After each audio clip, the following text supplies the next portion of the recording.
Okay, can everybody hear me? One in the chat if you can. Am I up and I'm running? Hopefully this is going to go to go to plan. Knowing me, it's not going to go to plan. Hopefully this is going to go to plan. Oh, there we go. There we go. There we go. There we go. So you can hear me. I've just heard myself. There you go. Let's have another look. Right. Right. Let's see if. Anyway, I can see them from here. And hopefully someone will pop up in a minute. Right, guys, this is not about pointing fingers and craziness. Well,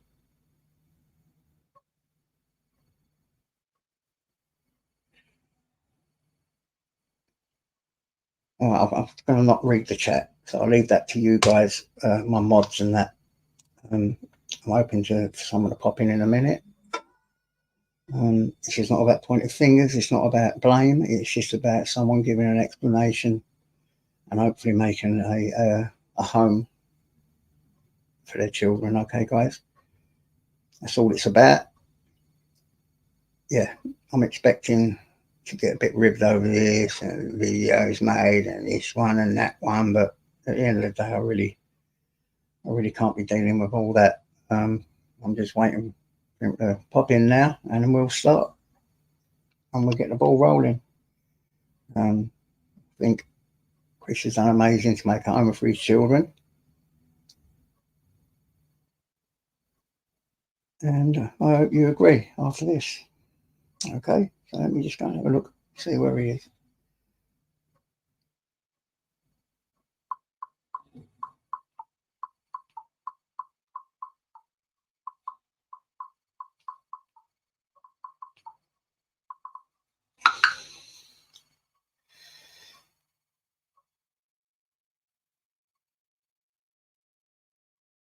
Oh, crystal chandelier. So anyway, guys, what are you up to?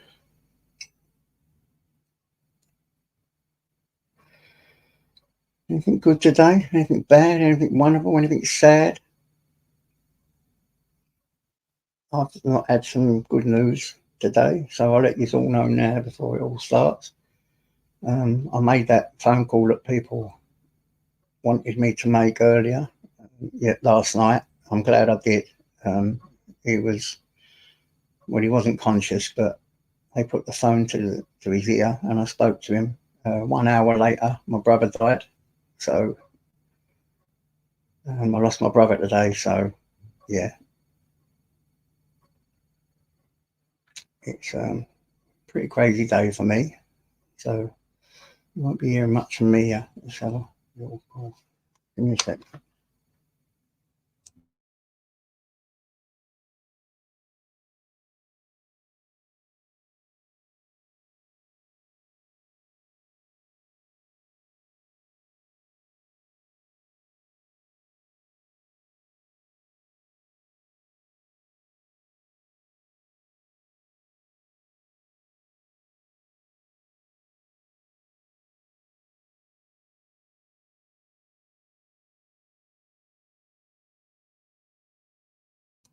Right, just had a phone call. Be 5 minutes. Just putting his kids to bed and saying he's good nights and he's trust me, turned into a proper parent now.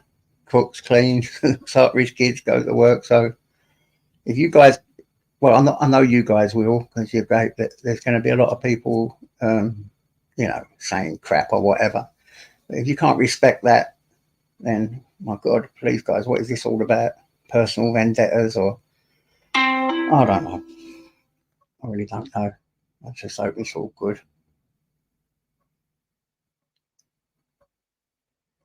Right, getting those emails, sweet bruv. So,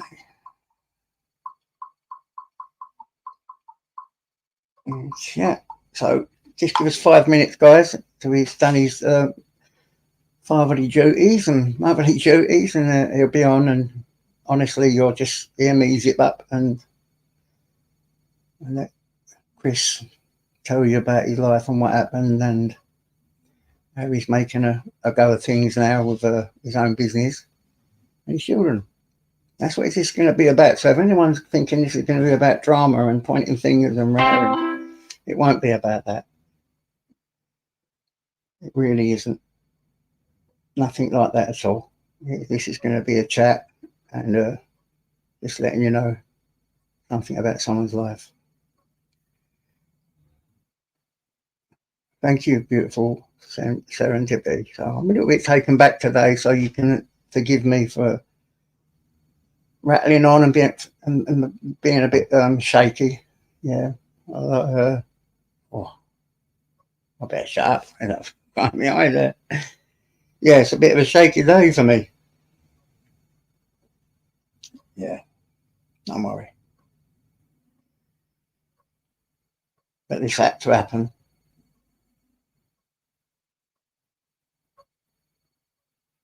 Or, ooh, yeah, this had to happen today because it got put off twice before when I was ill and something else happened and I couldn't get to do it. What we wanted to do was talk. We didn't get a chance to, so that's going to happen tonight. And then I'm really going to back off from YouTube after that. I think I've done what I needed to do on here. I love you guys, don't forget that. And I've only ever wanted to help people and make a difference, but I don't know that. It has in this case, though. It has in this case. So, yeah, today's been a bit crazy. Isn't that weird? He was been in the hospice for a while and been in palliative care for 2 weeks. And as soon as I phone him, wow. Chris, look, go on Messenger. The link's in Messenger.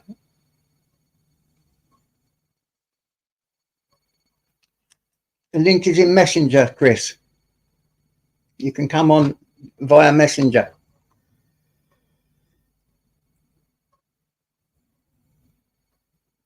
Let me send it to you again. Hold on. So then we just have you on.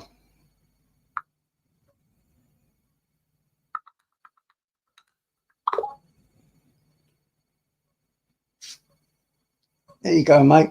Just click onto that and it'll take you straight to Messenger. Straight to on here. And then you can, if it don't, let me know in the section. Hold on, let me go back. I've got to do something.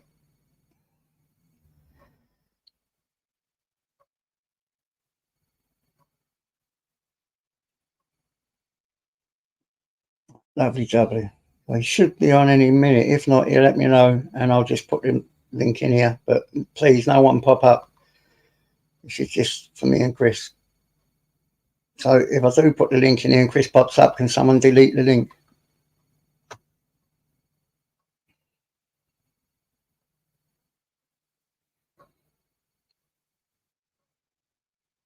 Let's see if I can get up for real. Is it working, Chris, through Messenger? Technical difficulties at the moment, guys. Give us a sec. And we'll get this ball rolling.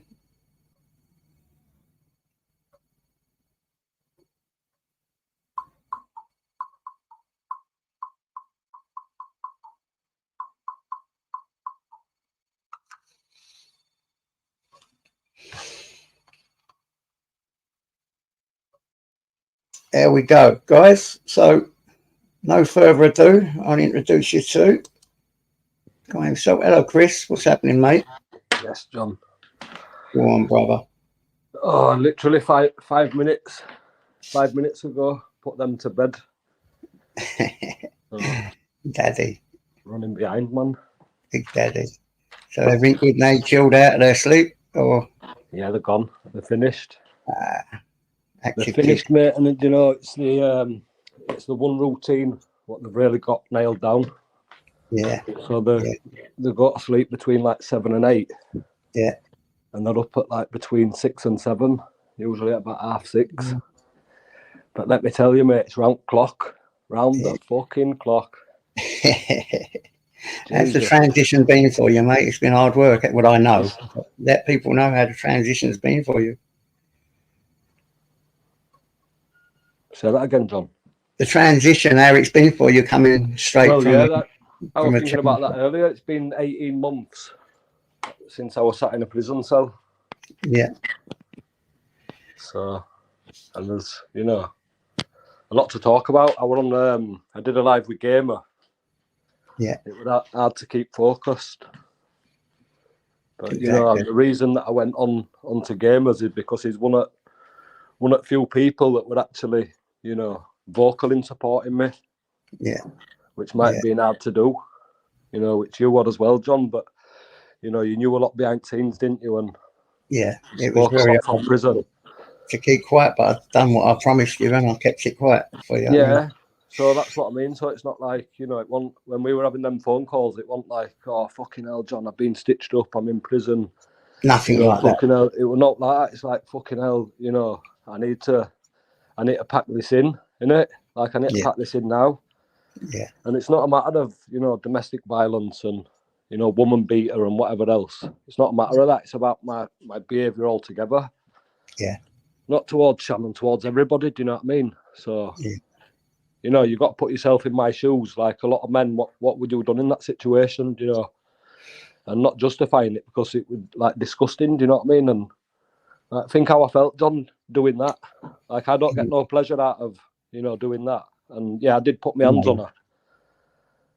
You know, I put my hands on her in my eyes in retaliation, and you know it's wrong. And what through all therapy that I've had, and you know, probation and whatever else, I've always said, yeah, that I'm accepting responsibility for it because, like, as a man, I should have.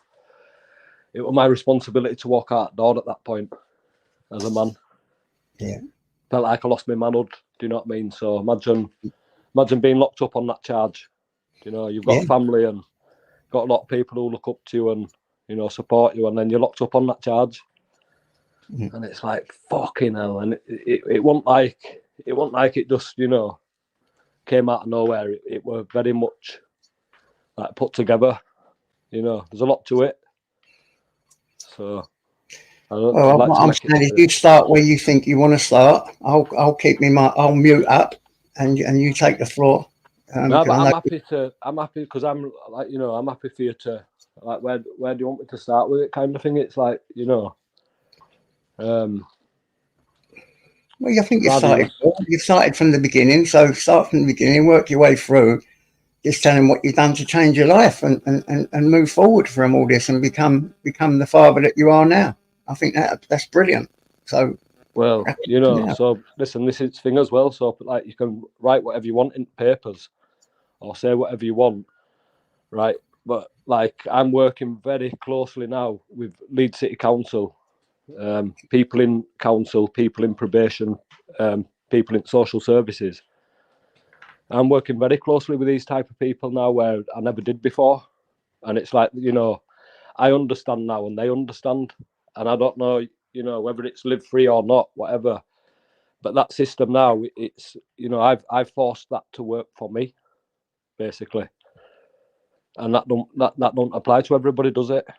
So no. I feel like they were offering me all sorts, JJ. They were offering me all sorts, you know. I know. Like, fucking hell, I'm not gonna really like go into all that. It's irrelevant in it, but you know, it's like you spread a certain narrative or whatever, and you know, we'll make everything all right. And if you look at it, like, this is what happens, and you know, with all these like celebrity like pedos and whatever else, you know, same happens there, just on a bigger scale. It happens all over the world, and this is what we talk about corruption, because it's like, you know, you're trying to corrupt me. Like, I truly believe in like what we were doing, the auditing. I truly believe in all that, everything that I stood for, everything that I said. Yeah. I was passionate about it. I loved it. You know, I stood for it, and I wanted to make people better through that. Do you know what I mean? Kind of like that conflict resolution bullshit.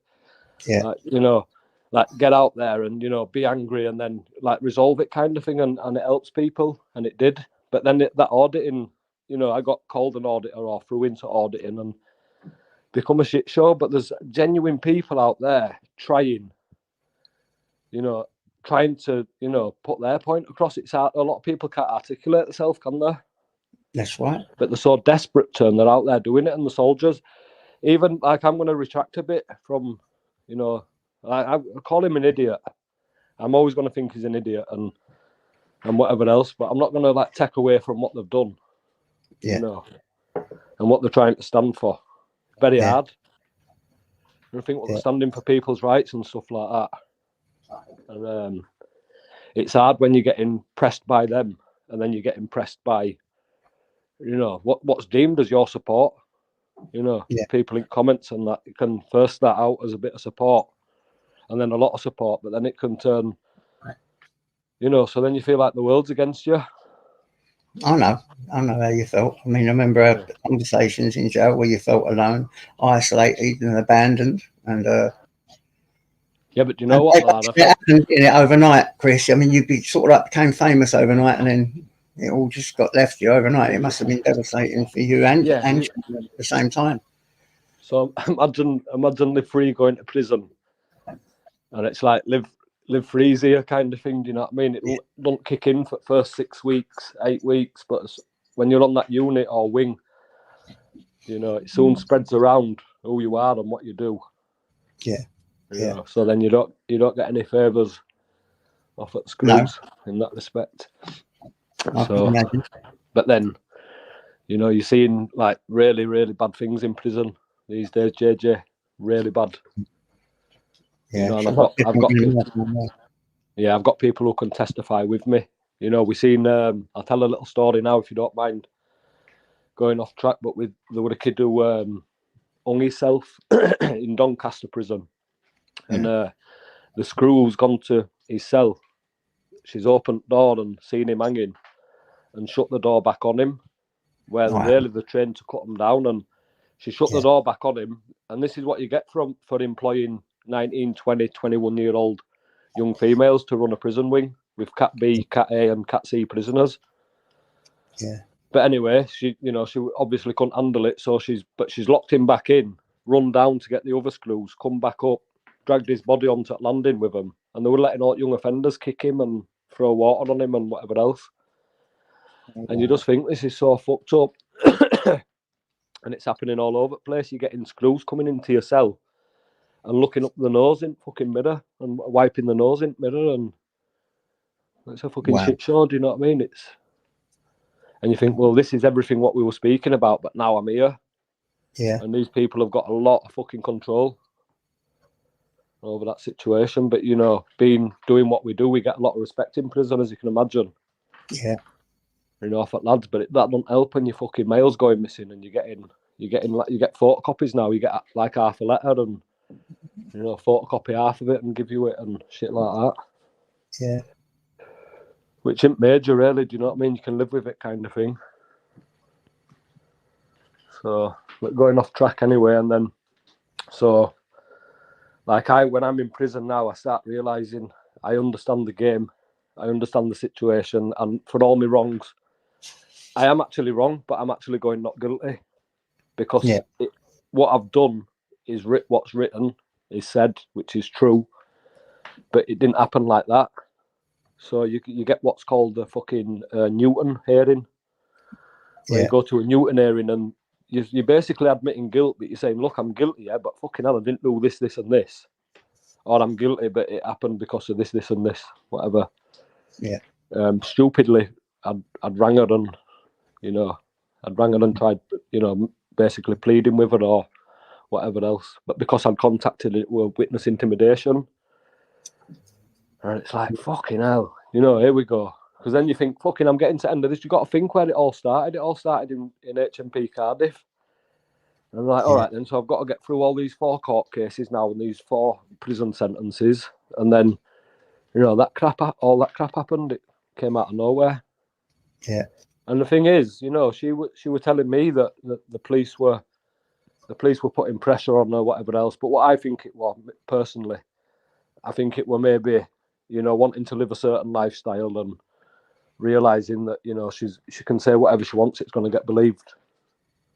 And one thing she did say that was the only situation of domestic violence in relationship. And then So what my point to that is so where does that come from then?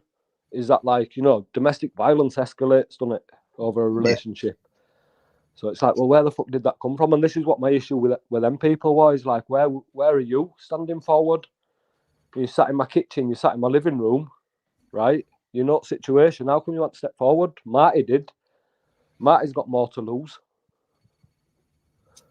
You know, well, how come Marty made a video or whatever, Marty were writing to me and he's like, look, I've got your back and whatever else. Yeah. But that's all it takes, do you know what I mean? I don't want nothing out of them. They've got naught to give. Yeah. You know, there's one of them that I'd like to say, like, you're out there trying to you're basically out there filming people using every single right you've got except your parental rights. Do you know what I mean? Go use your parental rights, man, and put the fucking camera down and go take care of business there, because that wasn't my intention. You know, my intentions were all good. They were clean for everybody. But then when you start working with people and you think, you know, your intentions aren't that really. And it's like you've been conned really, aren't you? Because, you know, you're going out there to protect people's rights and speak truth and whatever else. But behind the scenes, it becomes all corrupted. But, you know, I'm not going to slag them off anymore. I'm not, because they do a good job. And I believe without all shite behind it, that they could just focus and, you know, crack on. But it's difficult, isn't it, even with smaller channels? Yeah. It's all ego. It's all ego in it. So all these big, massive egos that get built up and that, you know, they start clashing.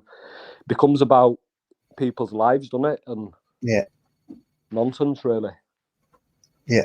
So how do you think all this affected your life, Chris? My life. Has it destroyed your life? You know, the Live Free saga, or has it made you a better parent? What would you say? No, you know what it's done? It's just given me everything. That path, it were all leading to this. Like I've got my 3 bambinos now, fast asleep, in the best routine, eating the best of foods, you know, getting the best of education what they could possibly get. Home. Right? Beautiful, and a beautiful home as well. I'm walking down the street, like, having to pinch myself, thinking, what the fuck is this? You know, I'm still in shock. Is it happening? So you know, I'm proud that I've been deemed as a safe person, basically, because, you know, like, you know, you've got social services looking at me now as a safe person to look after 3 toddlers, and that's no easy job. I know, because they know that I'm switched on, right, and they know that a lot of what I did come from my heart, and although it were wrong, which it was, I'll never condone it. I'm the one who's in wrong, and I wish it didn't happen. I wish I'd have done it a different way. Things could have been so different for my kids. Never mind all that crap on YouTube and whatever else. I couldn't care less, to be honest. Yeah. Right. What's important, that's a priority. So, you know, whatever you say about this cleaning business, I've threw a lot away. I've had to throw a lot away, and I've had to bin a lot of people just to make this happen and make it possible, because to manage 3 toddlers and then to try and manage a team of, you know, people like prey on vulnerability. They really do. And these people can be, I've had one guy working for us for 6 months, and as soon as he seen that I were vulnerable, it took quite a lot of money and a lot of tools away from business. But not only that, what were more valuable he were actually a solid worker, and he were all right. Yeah. As soon as he seen that I was vulnerable and he's took that chance, he's thought, you know what, I've probably got a better deal here and I can do this, this and this. And what can I do now? People know that. You know, I can't, you know, I've made a decision now to go this way with my life rather than continue. Definition of stupid is repeating the same thing over and over and expecting a different outcome in it. Exactly. So all this anger, all this fucking like raw anger had to go, because what I was doing is like killing myself with it. Yeah. But damaging other people as well, giving it to people hard, do you know what I mean? No matter what, there's no filter. Yeah. So there were no mentalisation there, do you know what I mean? It was complete protection for me, my own feelings, completely protecting me without any regard to how that's making you feel or react. Do you know what I mean? I was wrong for that. But listen, I'm only a person as well. Do you know what I mean? Yeah. So I'm wrong for that behaviour. Then it's like when you lose your kids and your freedom, and your business and everything else through that behaviour, you start to think, how can I like change this? So you start to learn about how your mind actually works, how trauma affects people, and how to like develop tools to get on top of it. And it's fucking difficult, mate. It is, but you can get there. And you know what? There's people out there as well, which I never thought there were. Yeah. I just never wanted to accept anything like that. Do you know what I mean? So, you know, it all leads to money, doesn't it? So I'm in this fucking, I'm doing clinical psychology now, and I'm doing a course with this fucking psychotherapist, and I'm basically saying, oh yeah, but listen, right, I know that you get paid for doing this course, right? This course it's developed, right, and it's sold to the prison, innit? So it's put together by so and so fucking care, whatever, right? Put you guys in here. You say to prison, I'm going to charge you X amount of grands to deliver this course, and we'll pass so many people. And then they basically pay the fucking psychotherapists to go in and do the work, give a certificate. Then, you know, it's a money thing, isn't it? Yeah, it's brilliant. Brilliant. No, but I was saying that to her. I was saying, look, and that's the thing. That's what my issue is with everything. It's like, this is supposed to be my, like, rehabilitation. You know, I've waited, like Rafa Taylor used to say, I've been waiting for my rehabilitation since I was 13. Old man. Yeah, too right, man, because it's not there. But actually, it was when I started looking and wanting it. So you say it's not there, it's not there. But, you know, this is what I wanted to do as well, is that rather than all this toxic, you know, fucking pulling each other down and whatever else, like these smaller channels like this could really grow by like helping people and directing people to services like that. Exactly. There was a great one in Leeds called Caring Dads, right? I did it. It involved a lot of CBT. And I was saying, it was a voluntary kind of thing, but somebody suggested it. And at this point, I'm just looking for all green ticks, what I can get, because I knew what were happening. I could foresee what were going to happen. So what I had to do is get all these green ticks and become that safe person, because I knew what was going to happen. Just a matter of time. And yeah, so anyway, I was quite offended, thinking, you know, Caring Dads, you know, it's a bit of a bad name, innit? Who do you think you're calling a caring dad when I love my kids? But when I went onto that course thinking I were, you know, probably near enough the best dad what I could be, realised that I want. A lot of my behaviour was child-centred, even though in my head it were to protect them or it were for them, but it wasn't child-centred.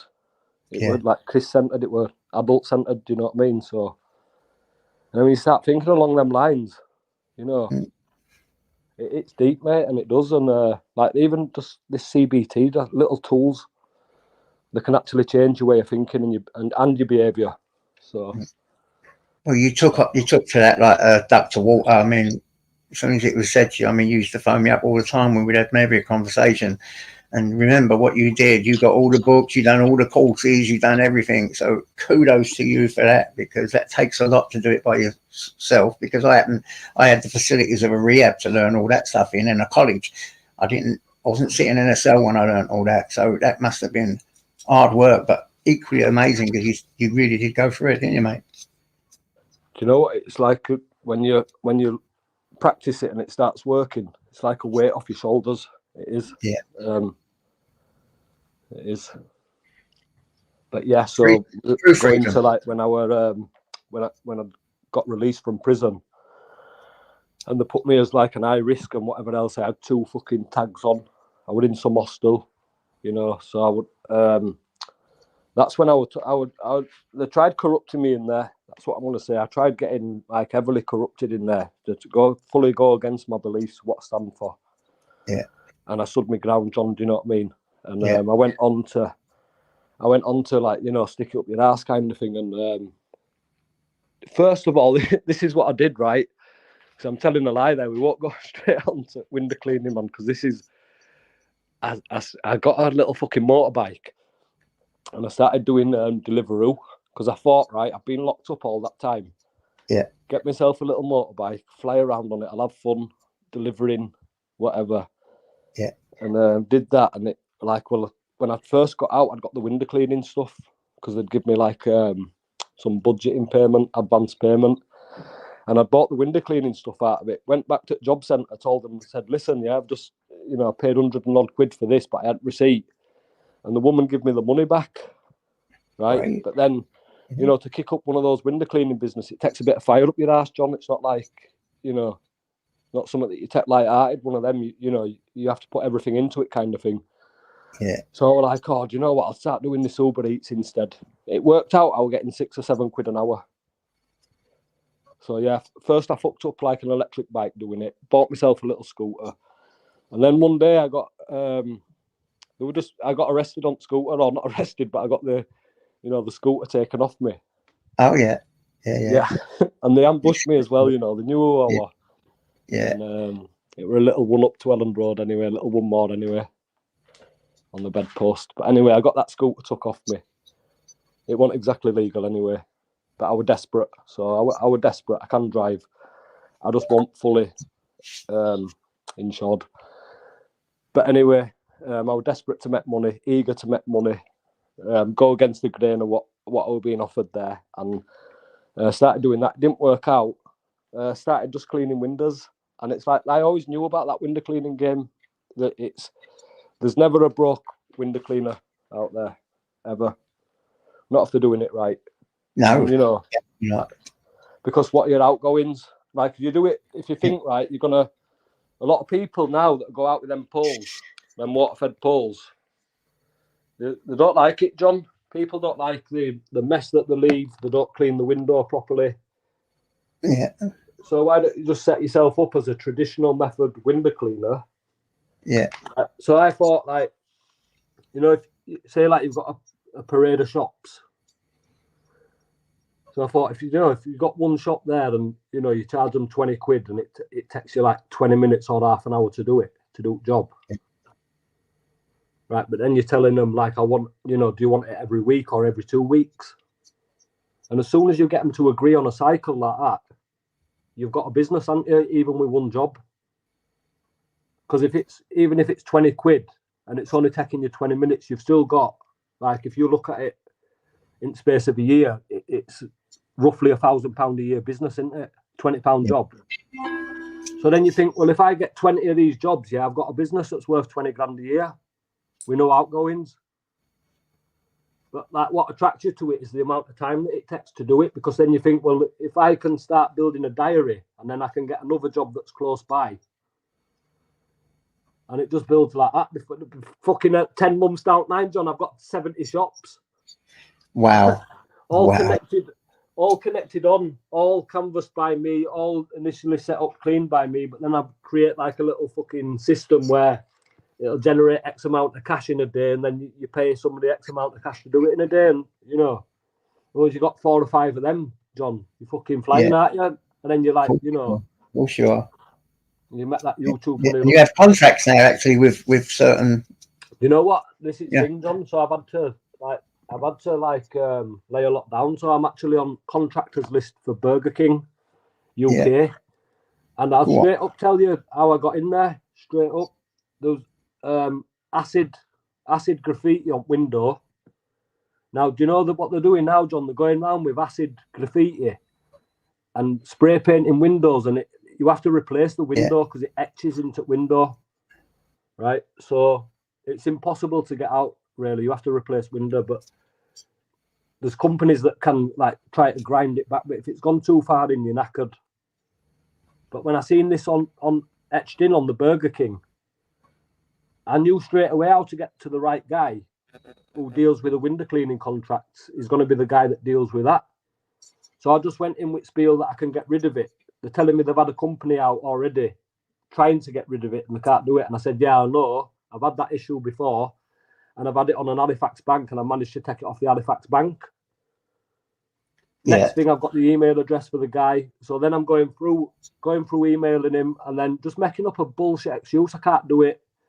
Don't want to take the risk. The window's too expensive.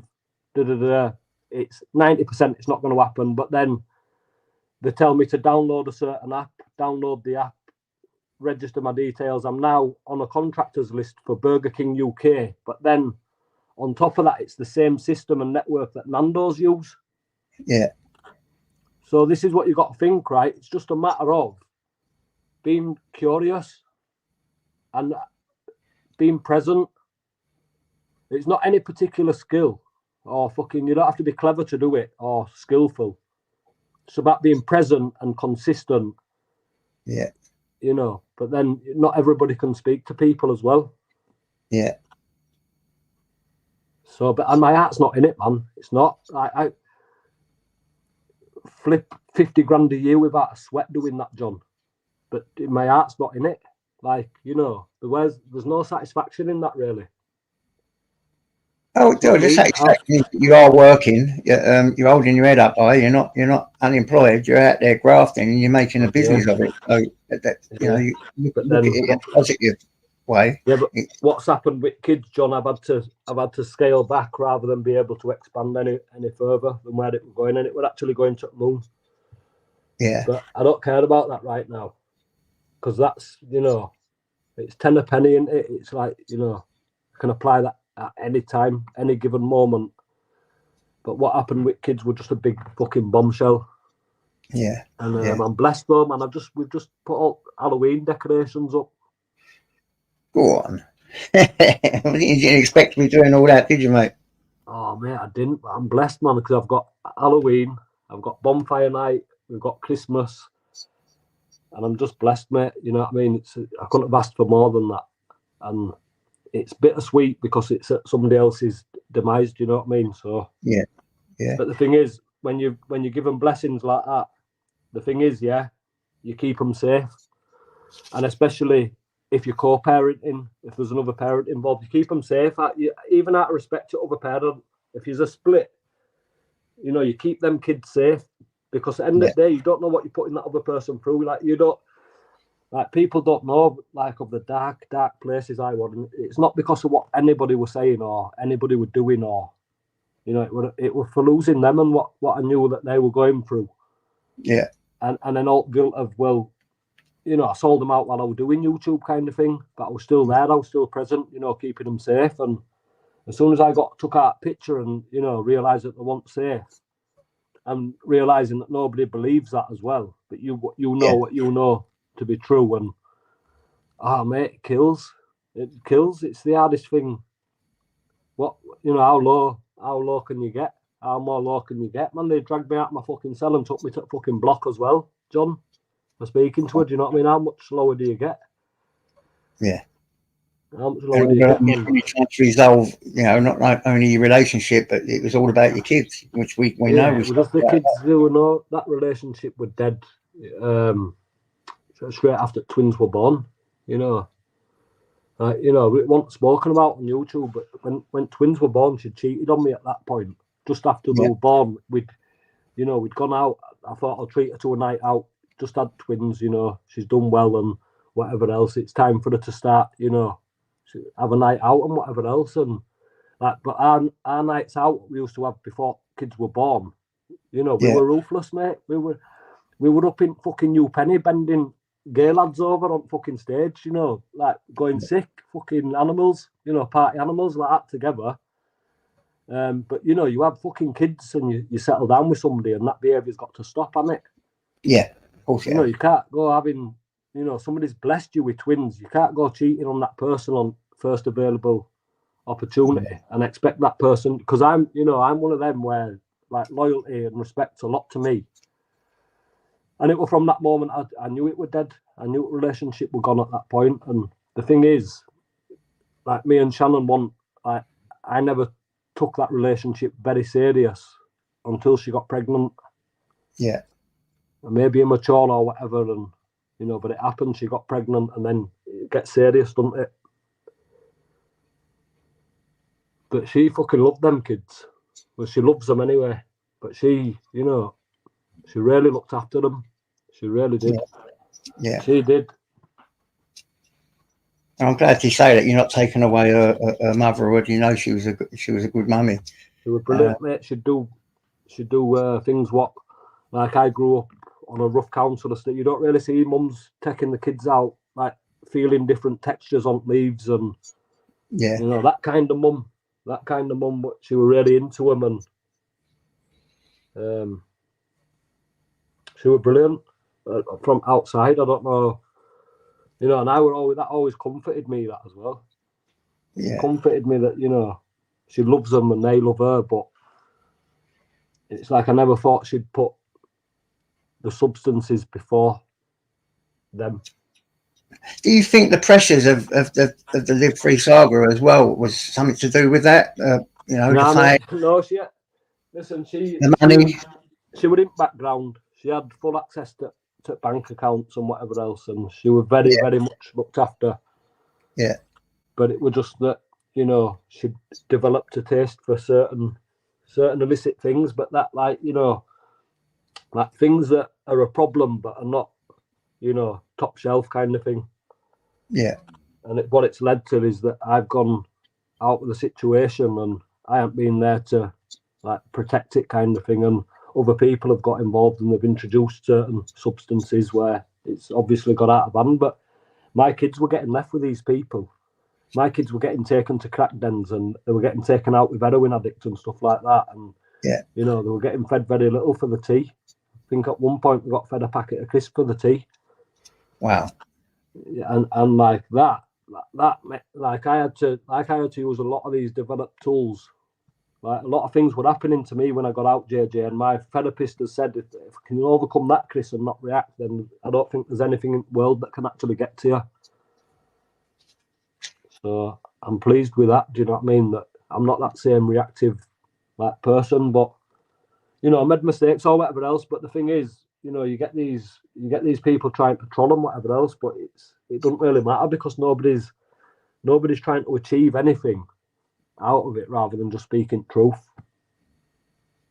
And if anybody wants to troll, you know, the truth, then it obviously hurts you. It affects you, you know. I think it's pathetic, to be honest, JJ. I think, you know, I think you've got a great heart, like the wisdom and advice what you can offer people, you know, so much more than, you know, and then you get people trying to troll you and whatever else, but use this platform for greater good and so people can like learn or maybe come up here and speak about your traumas, what you've had, and how it's affected you, and what you actually know on how to overcome it. And then you know you get other people who are, and that's what it should be, innit? Lifting each other up. Shouldn't be about any of that on here, but unfortunately, it is. You get a lot of messed up. That's what I'm saying. So then just start asking question why. Why has it got to be like that? Do you know what I mean? Why has it got to be toxic like that? And it's nasty, innit? It has an effect. It does. That's what you've got to start realising. But it comes from people who actually hate their own existence, but make everybody else miserable. So you say that you used to get the feeling, act upon it, and things would then go pear-shaped for you. And, you know, when you act on feelings, what happens? Well, you know what happens. When you act in anger and violence, you act violently. How did you overcome all that, Chris? By basic fucking CBT, like literally changing your thoughts. Yeah, your thoughts and patterns of behaviour. So your thoughts control your feelings, feelings control your actions. Yeah, yeah. So, yeah, but it's hard to do. Try saying that to somebody. You've got to really want to do that to practice it. But then when you keep practicing it, you can actually do it. I actually do it with my kids to this day. Yeah, I do that with my kids to this day when they're kicking off over something like silly. So if they're having a paddy over now, like their thoughts are controlling the feelings, which are controlling their actions. Yeah. Yeah. All you have to do is change the fucking thoughts. Quite simple. Yeah. To get them out of a paddy, you just change the thoughts. Oh, listen, I forgot we're going to frigging park tomorrow to pick conkers. Idiot I am. Yeah, brilliant. Straight away, paddy's over, boom. But you've Yeah. actually used CBT on a kid.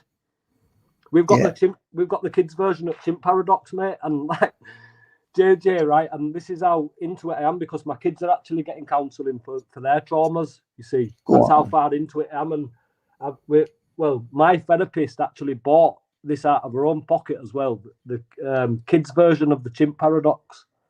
Yeah. Now we've been going through it, reading it, yeah, but it's had like a different effect because he's running around now just blaming everything on Monkey. It's not me, it's Monkey. And it's like, all right, you've got the idea. Because I'm telling you, you know, you put that little chimp away. Like, Louis needs to ask that chimp what's going on. Why, you know, why are you acting like that? There's a reason behind it. And you talk to them like that, they get into it, mate. They're very clever kids. They're like sponges. Very clever. You know, you can teach them out. They're like blank pieces of paper. It's down to you what you write on them, innit? Yeah, yeah. And so how dare you have 3 beautiful blessings like that? Anybody, you know, how dare anybody have like a blessing like that and disrespect it? Because, you know, it's sad, innit? But it's the way the world is. We've all got different problems, and at the end of the day, like that, imagine it's your kids, JJ. Yeah. Imagine it happened to you. Exactly. Yeah. Oh, I didn't have the opportunity. I was more banged up with my kids. I got the opportunity with all that when they was a lot older, and I've had the opportunity with my grandkids now. So, and it's amazing, absolutely amazing. Like what you feel now, exactly the same. To put these things I was learned in the rehab and college or whatever into effect, and to get your family back, which is what it's about, getting your family back. And that's what you focused on when you was in jail, getting your family back. And if any of you want to knock that out there, and if you want to knock that, anyone, any of these trolls or any of my subs, go to my thing, unsub, and fuck off. Seriously. Because no one can knock what Chris has done with his life. If you want to knock it, it's up to you. You can have these opinions. But you can't knock a man down when he's flying night. And that's how you feel, is it not, Chris? Well, yeah, mate. So that's, you know, think about the auditing side of things. Yeah. I could spill so many beans. And you know what, to be honest, I am, that's one thing what I'm proud of. And all lads as well, I'm proud of them. Even though, like, Society X, News Now, all that's trivial shite. That's between me and them. That's not that, you know, that's not that anybody else. Yeah, because I'd never get on with them. Never. Not within a million years. There'd be no truce or, like, but I'd be civil. And what I would say is that they're not bad people. You know, they've got, like, if you think about it, what are their loyalties to me? Yeah.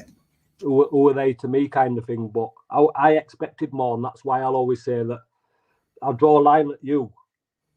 You know, but other people, I've got time for everybody. I always have. Yeah. Right. It might be limited in, you know, some places. I've got a lot of time for, you know, Ryan, Rad Gamer, believe it or not, because it's not like I'm not just. I speak to None Your Business, Sam Whacking, Marty Blackburn. I'm not just out there speaking to people who's got, you know, decent channel with decent numbers and whatever else. You know, it's who you are, innit? Yeah. Not what you've got. But unfortunately, you know, I had a lot of people drawn to me based on what I had. Yeah.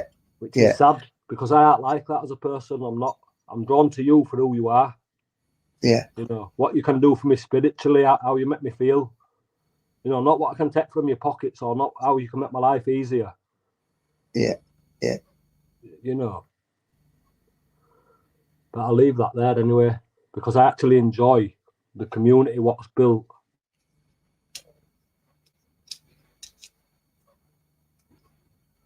So would you like people to pop up, or do you like it the way it is now? Shall we put the link out, and do you want to discuss things with people? Or answer some questions, or would you think you said enough? No, I fully answer questions. Yeah, what should we do? Answer questions in the chat? Yeah, I'm not even watching chat, John. But I know I haven't been watching the chat, but I'll open it up. But you know, I'll answer some questions. I don't mind. Yeah, go on then. Answer some questions. Any questions, guys?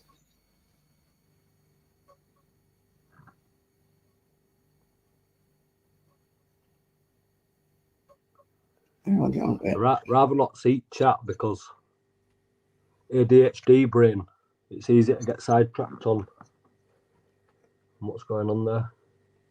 Right. Well, I think someone said, why was you banged up? Why would I banged up? Yeah. I was banged up which time, do you know what I mean? But the main thing, you know, what I'm here for is it were actual bodily harm, and then it became actual bodily harm plus witness intimidation.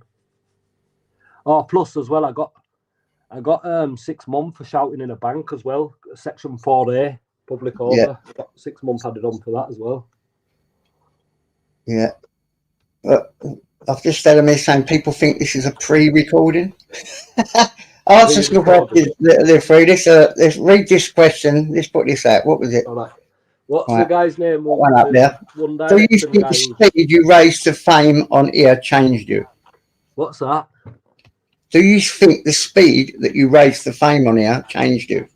No, because that one, like, you know, that's not regarded as fame at all.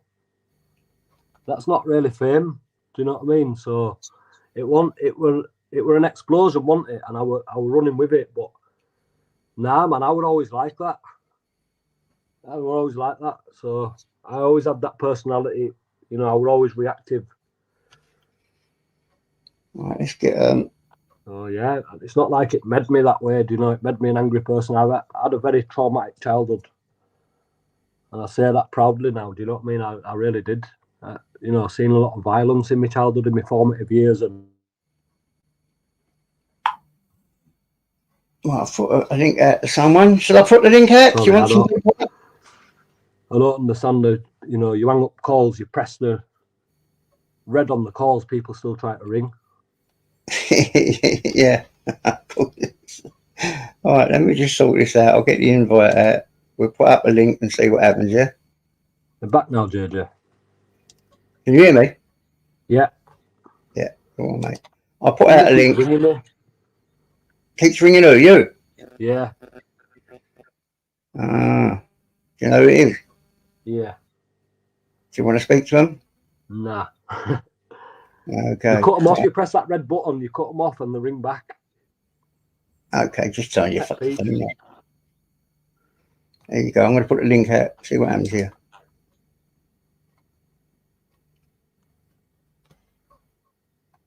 There you go, guys. There's a link. If anyone wants to pop up. Yeah, we'll get that going. I think situation definitely changed me, didn't it? I don't think it was all to do with speed or whatever. Yeah. I think it was always leading to that. You got to think out. No, weren't you? It might have been pressure on you. I wanted to kill him, me. I would, like, you know, you've got to think this guy in Birmingham. Now, you think about that now. You know, I would actually risk my life doing that. Oi. Hello, James. Hello, mate. Right, JJ, bruv. Right, Chris. Hi, mate. You all right? How's it going? All right. Right. What I wanted to ask was, something. Right, it's nothing like serious or nothing. I just want to know why. Remember Smokey Poo, poet? He had it. He had like he had a bang hard on for you, and he was like one of the advocates of getting like community against you. Why was that? Did you have like a personal beef with him? Smokey Boy. I don't even know, mate. To be honest, I don't know, because there were that much happening, and all these smaller channels trying to get smoke from it. I don't know what people's like agendas or motives were, but I don't know. I kind of, do you know what, right? Part of me thrived off that. Yeah, it did. It's weird. Part of me like fucking enjoyed it. Like, do you know when trolls come and you could give them a good troll bashing, and you could like feel like you can say whatever you want, and you can. And I suppose that's how they feel as well. Yeah. I suppose they feel exactly the same. Like, yeah. It's funny because, you know, when it come to that stage, for me, it was like a personal thing. It was like, this is real life shit going on here, and it's been brought to YouTube, and it just seemed, bizarre. A little bit too far. Oh yeah, bizarre as well. Yeah, but a little bit too far. Yeah. But YouTube, the more I've been around YouTube, the more I realise that that's YouTube. Yeah, it's a sad state of affairs. No, but it can be, but then it's like what you're gonna be drawn to, kind of thing. So say it takes 10 good comments to wipe out a bad one. But, what Yogi Rick? Right, because Smokey was involved with the Morrison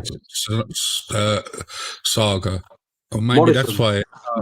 Morrison's, yeah. Was it Morrison's? Smokey the Welsh guy? Yeah. Okay, yeah. Yeah, oh, that makes more sense. Yeah. Well, end of the day, like they say what they want and whatever else, right? And it was a bad decision that to go down, you know.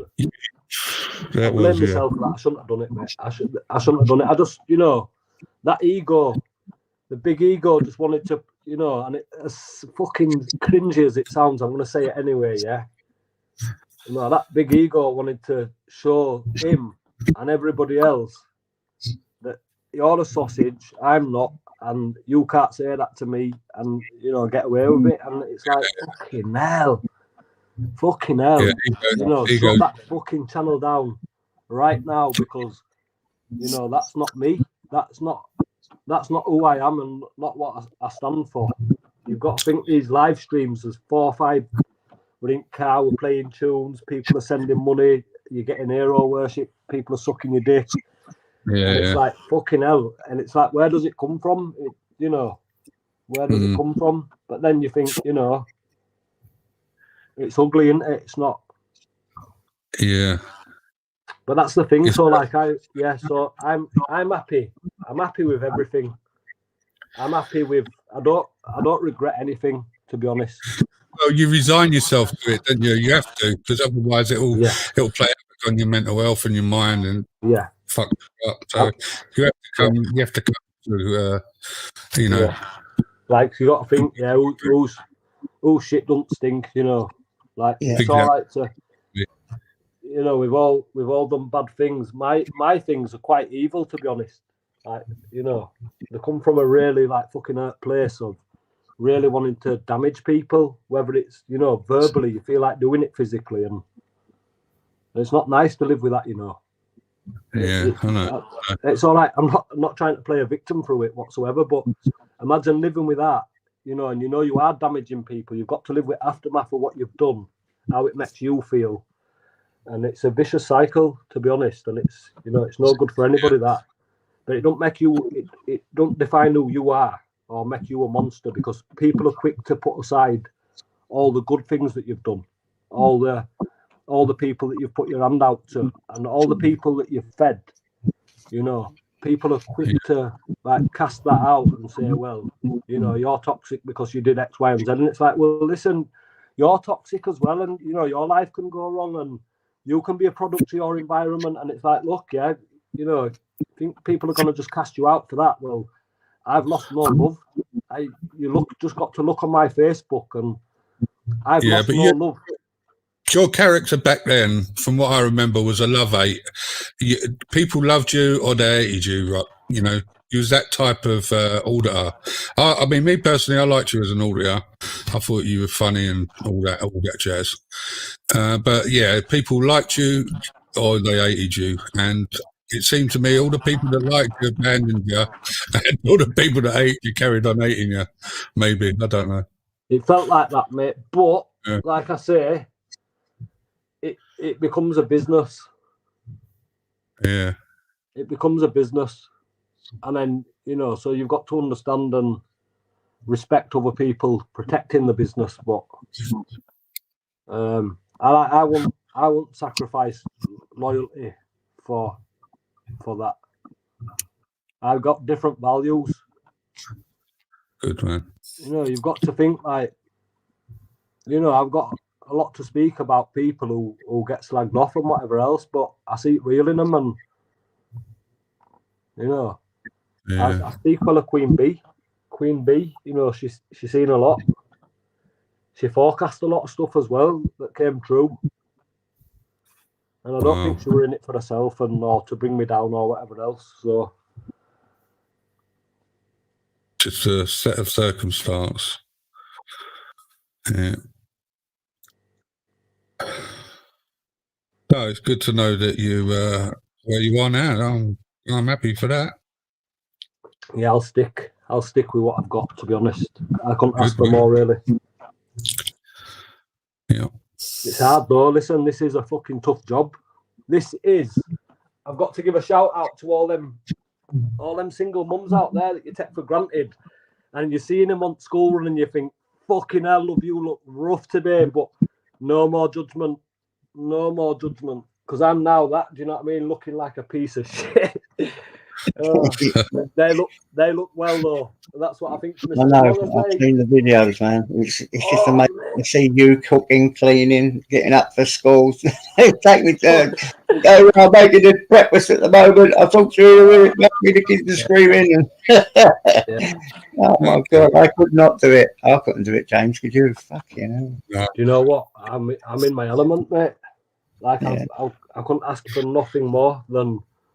Like, it's so natural to me to do that, but it's just constant, mate. Like, now, I'm sacrificing now. Like, what I usually do is come down, put them to bed, tidy up all remainder of mess, and then I'll relax till about 10 o'clock and go to sleep. You know, but then the routine's bang on. So the second that you step out of that routine, everything, you know, it fucks it up. It's hard. It's hard as fuck, to be honest. It is, because I've literally at the minute I've got no break whatsoever. I get 15 hours a week, man, but I'm using that to work, and that's literally it. 15 hours work. I can't do any more. Literally. Social's got a good question there. Ask him if he's thought about higher education in counselling or social care. Well, I've just been forwarded to a course at Leeds City College, and then just got the email back yesterday saying that that course is no longer available. But I've got somebody in Leeds City Council that I'm working with, that's hooking me up in that respect. She said basically, Chris, it's your first steps to becoming a counsellor, and she said you'll be a brilliant counsellor as well. She said that, and you know, these are people, JJ, right? Where you think, fucking hell, right? So you're going against system like we were, and you're going hard at it. But tucked into that system, you've got little diamonds that, you know, that are in there to actually make a difference. But the only fucking catch-22 is if you go to any one of these services and you don't happen to come across one of these angels, and you come across one of the arseholes or one of the robotic people who don't really care, you're fucked. And that's wrong. Do you know what I mean? So, but I can't grumble. I'll only deal with certain people. Do you know what I mean? So, like, I won't speak to everybody, but there's certain people out there that've got a lot of pull. And you know, one thing that caring dad's course though, the council have scrapped it. So that's a sad thing. It's one of the only things that men have got going for them, really. Social said, look, it knows some good people at Leeds Uni and Leeds Beckett. So, yeah. Yeah, well, it's definitely send me an email because I've lost your email number, and I'll pass it on to Chris. It's definitely in pipeline. Because what I wanted to, like, eventually, JJ, like, outline is set up like a program that you could deliver to young men, people in young offenders institutes. Like, it's just basically a course that's based around the internal family system. Yeah. You know, we spoke about it, JJ. It's how it's about your managers and your exiles, and you know, you bury your exiles and you create your managers they'll do anything to stop you going back to these exiled thoughts and feelings. Right? Yeah. But simplifying that, right, based around like the chimp paradox, putting it into that IFL model and making it into like a program where people at all levels of intelligence can actually understand it and it can work for them. Because between the chimp paradox and that IFL model, I've took so many little gems from them that will stay with me for the rest of my life that actually, you know, make me a lot better. And it's so simple. You just got to be able to understand it and to. James, can you hear us? Yeah, what's up? Something is about someone said something about your sound. It's going funny or something. Yeah, I've sorted it. Done it? Sorted it. I couldn't hear nothing. But... Where do somebody? Yeah, I put my headphones on. JJ, somebody said, "Where do I see myself in 5 years?" Yeah, becoming Chris. Where'd you see yourself in 5 years, mate? Prison. Don't say that. Having a rest. Looking like a skeleton on fucking school run. Yeah. Doing the school runs in your pajamas. Fuck knows. You know, life's got so many twists and turns. It's like, you know, and that's what I'd like to say as well, is that, you know, you feel like you're at rock bottom one day, and then, you know, it can all change within weeks, and it does. And it does.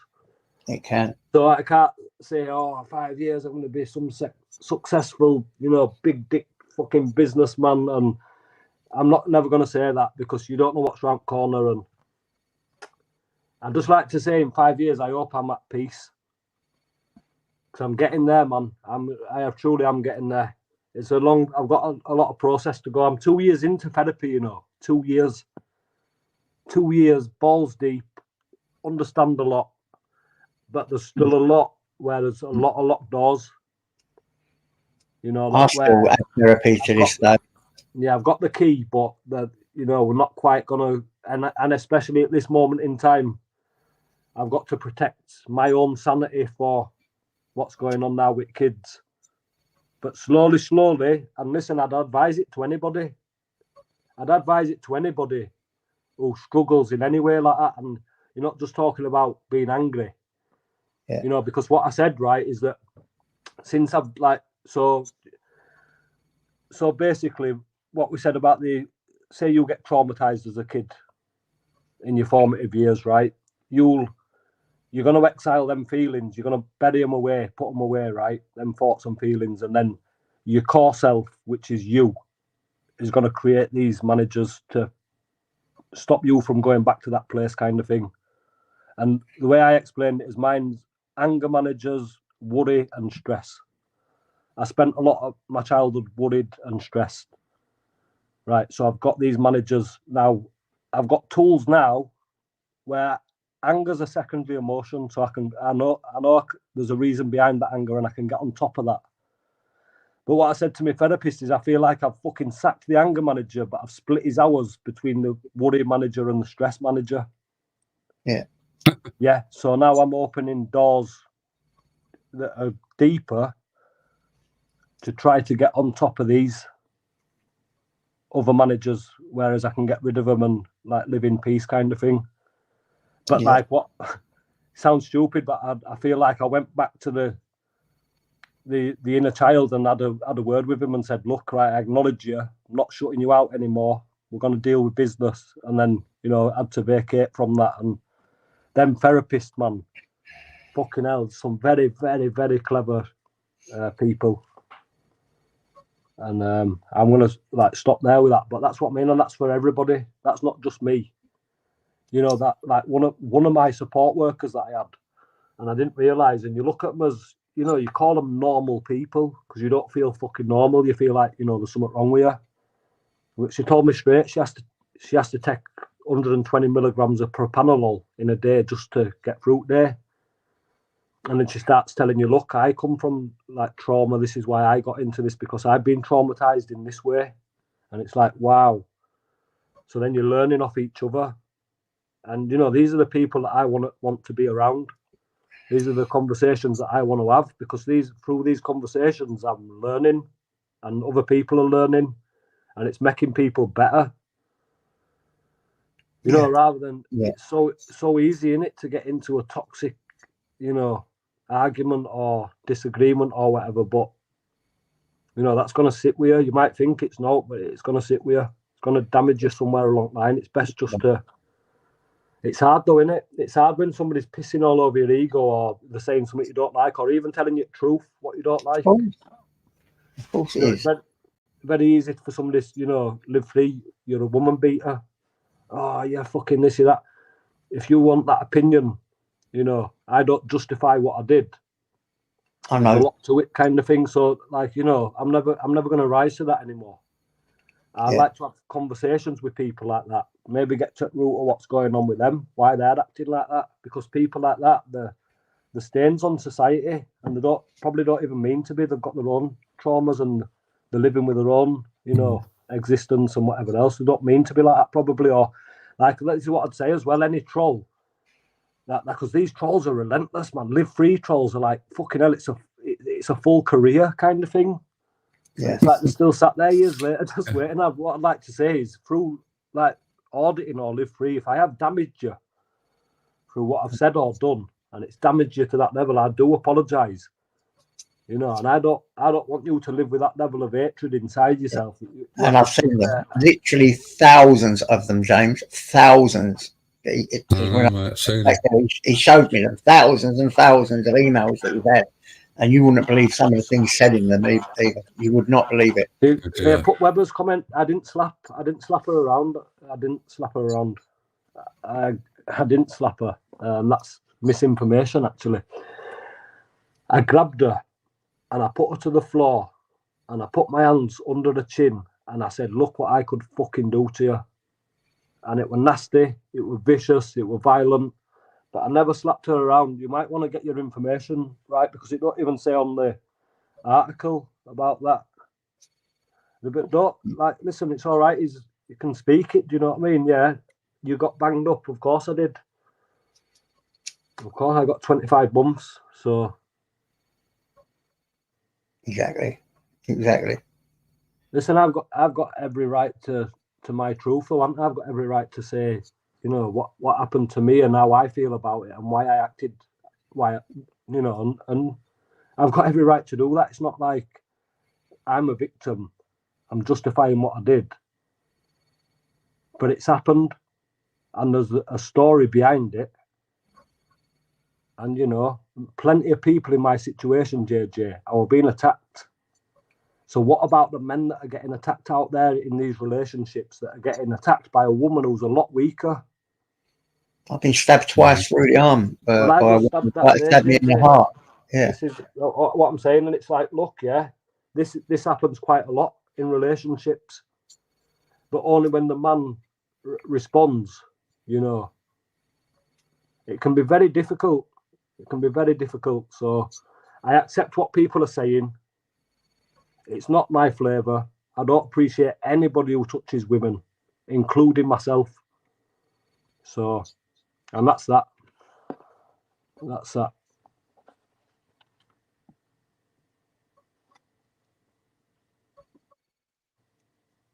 Yeah, everyone's got a breaking point, haven't they, anyway?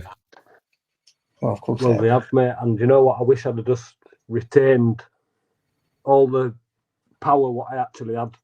But the thing is, when I was assaulted before that happened, I would have never in a million years have sat down with police and told them what had happened. I would have never have done that.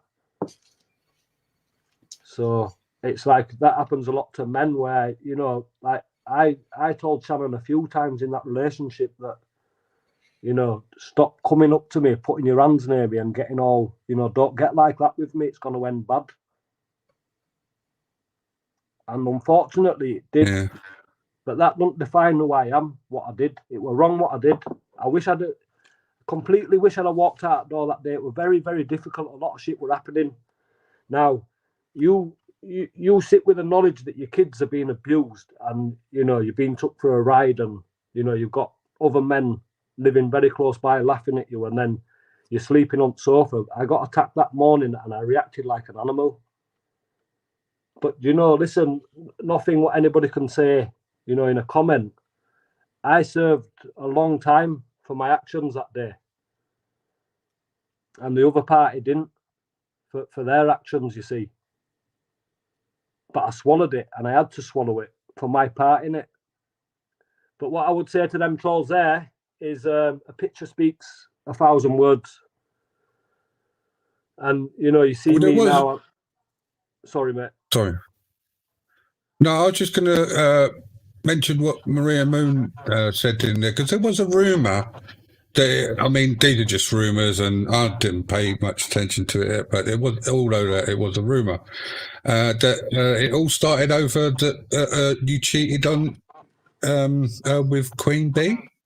Well, now let's get. What's that? Is that true? I mean, we can clear that up. Okay, that's good. Well, I've not cheated on her with Queen Bee, but I was involved with Queen Bee.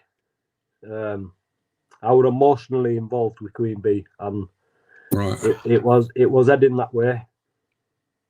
Right. It was heading that way. So then this is what I think is that, a lot of that is that Shannon had that knowledge, and and that was before the fact. So maybe a bit of sweet revenge and whatever else, or maybe I want a bit of a dog in that respect. But to be honest, yeah, Shannon had already cheated on me at that point, as I'd explained earlier, when twins were born, and I told her that would start at end of us. And the thing is, look, Queenie came along.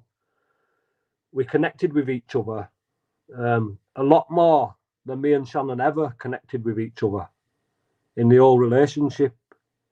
So, we'd connected on that level where, we enjoyed each other a lot, and we were spending time auditing and stuff like that. And it wasn't ideal, but you see, the situation was I've got Shannon, yeah, but then me and Queenie are, we're talking a certain way, and she don't like it, and I'm in a fucking quandary now. What do I do here? Yeah. But it got physical for a bit of sexual contact, but not, nothing. But then from that, what had happened there is, I'll tell you a story as it happened. So I'm on the way down to Wales that day to have this confrontation with JB Wales. I were texting Queenie on WhatsApp, and we were arguing, we were bickering, like probably over nonsense or whatever. But anyway, it was there. So I'd got arrested down there, and they took my phone off me, and I'd got released. But I got released in Wales, and I'd got recalled. I actually got recalled on the same day. They recalled me to prison for speaking about the index offence online. I got recalled on the same day, but I think I went on run for a little bit. But in that time, I've tried retrieving my phone from South Wales Police. Now,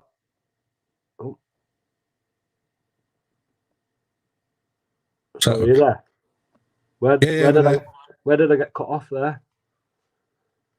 I could hear you. Oh yes, yeah. So I tried to get my phone back from South Wales Police, and I'd end up getting caught and recalled and whatever else. In that time, they sent my phone from South Wales, but they sent it to my house.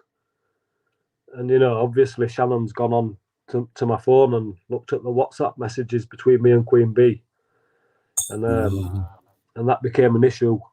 Obviously, yeah, it became an issue, and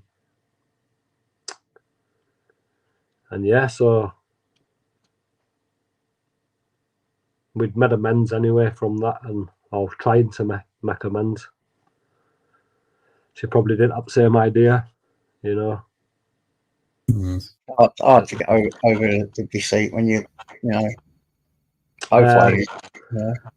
Well, bit of a shit house way to do things. It was just that, it sounds fucking cliche and that, but she actually fucking understood me. So I've actually done similar back in my past. Something happened when my missus had several affairs, and I had one, and I was the bastard. Trust me, I was the bastard. And they find it harder to forgive you than you did forgive them. So you could forgive them, but when you done it back to them, it was a nightmare. I swear to God. I mean, I was the bastard out of it when I just had one little fling when my missus had several.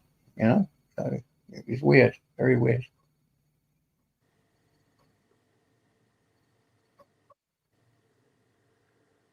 So I'm just mistaken it, JJ. It's not like we're all men, aren't we? It's not like I don't claim to be perfect. Yeah, I'm not here on my fucking high horse saying I'm perfect. I am perfect. I've acted perfect. Far from it, mate. It's not. I do a lot of wrong, and but I accept it. So unlike other people, I do accept it. Take it on chin, but it's life, isn't it? And at the end of the day, you know, I didn't take a liberty where, you know, I could have done a lot. I could have done a lot, but you know, I didn't do that. I didn't disrespect her like that. I didn't cross the line. Yeah. Although it's wrong, isn't it? But anyway, that was that. So got locked up. I didn't really speak to Queenie while I was locked up. I didn't bother. I spoke to her when I came out. But this is the thing as well. So people say what they want, right? But and like my ex-partners, you know, my other kid's mum and whatever else, like since like coming out of prison, I've had intimate relationships with a number of them where we've reconnected, you know, and you know, I've been able to speak of, you know, and as well go over certain things and, you know, understand each other and stuff. And yeah, I've been back there. So there's not anybody can say when people and other females from my past are in my life to this day. You know, and that's that. So you want it, innit, on the up. Yeah. Yeah, fucking Gary Glitter. Oh, shit, go. Fuck that. Yeah, stupid things like that, killing cat and crap. You know, particularly crazy day for me today, as you all know. Oh, yeah, did you... I see the message, didn't I? Of course. Yeah, he's dead. Died an hour later after I phoned him. Arthur Taylor's, you know, Arthur Taylor's a flyer. Is it somebody still about, is he? Yeah, he'll be still about. I was waiting. It was like he was waiting for you, JJ. Sorry. Yeah, Do you know Arthur, JJ? No, not me. No, what I was just talking about what happened today. I phoned up my brother after putting off. He was in palliative care and he's survived so long in palliative care. And I phoned him up. He was unconscious, and they put the phone to his ear, and I said my goodbyes and memories about when we were a kid and all that. 1 hour later, he died. So it felt like that to me, like he's waited for me. Yeah. So like, where's that fucking JJ? Yeah, you know what I mean? But yeah, he was 75. Like, you obviously don't call you JJ. You know, no, Johnny, little John. Even though I'm big in it. Whatever they call it. I was the baby, wasn't I? See? But yeah. Oh yeah, cool. Yeah. So it's been a crazy day. Well, at least you've done it, hasn't it? You've done it. Yeah, done. Over and done with. Yeah. Okay, let's get back to the point of all this though. This is about Chris, so yeah. So like, just make it, you know, John. You know, with all this, I don't know if you'd ever be able to make amends. You know, with what goes on in comments with trolls and stuff like that.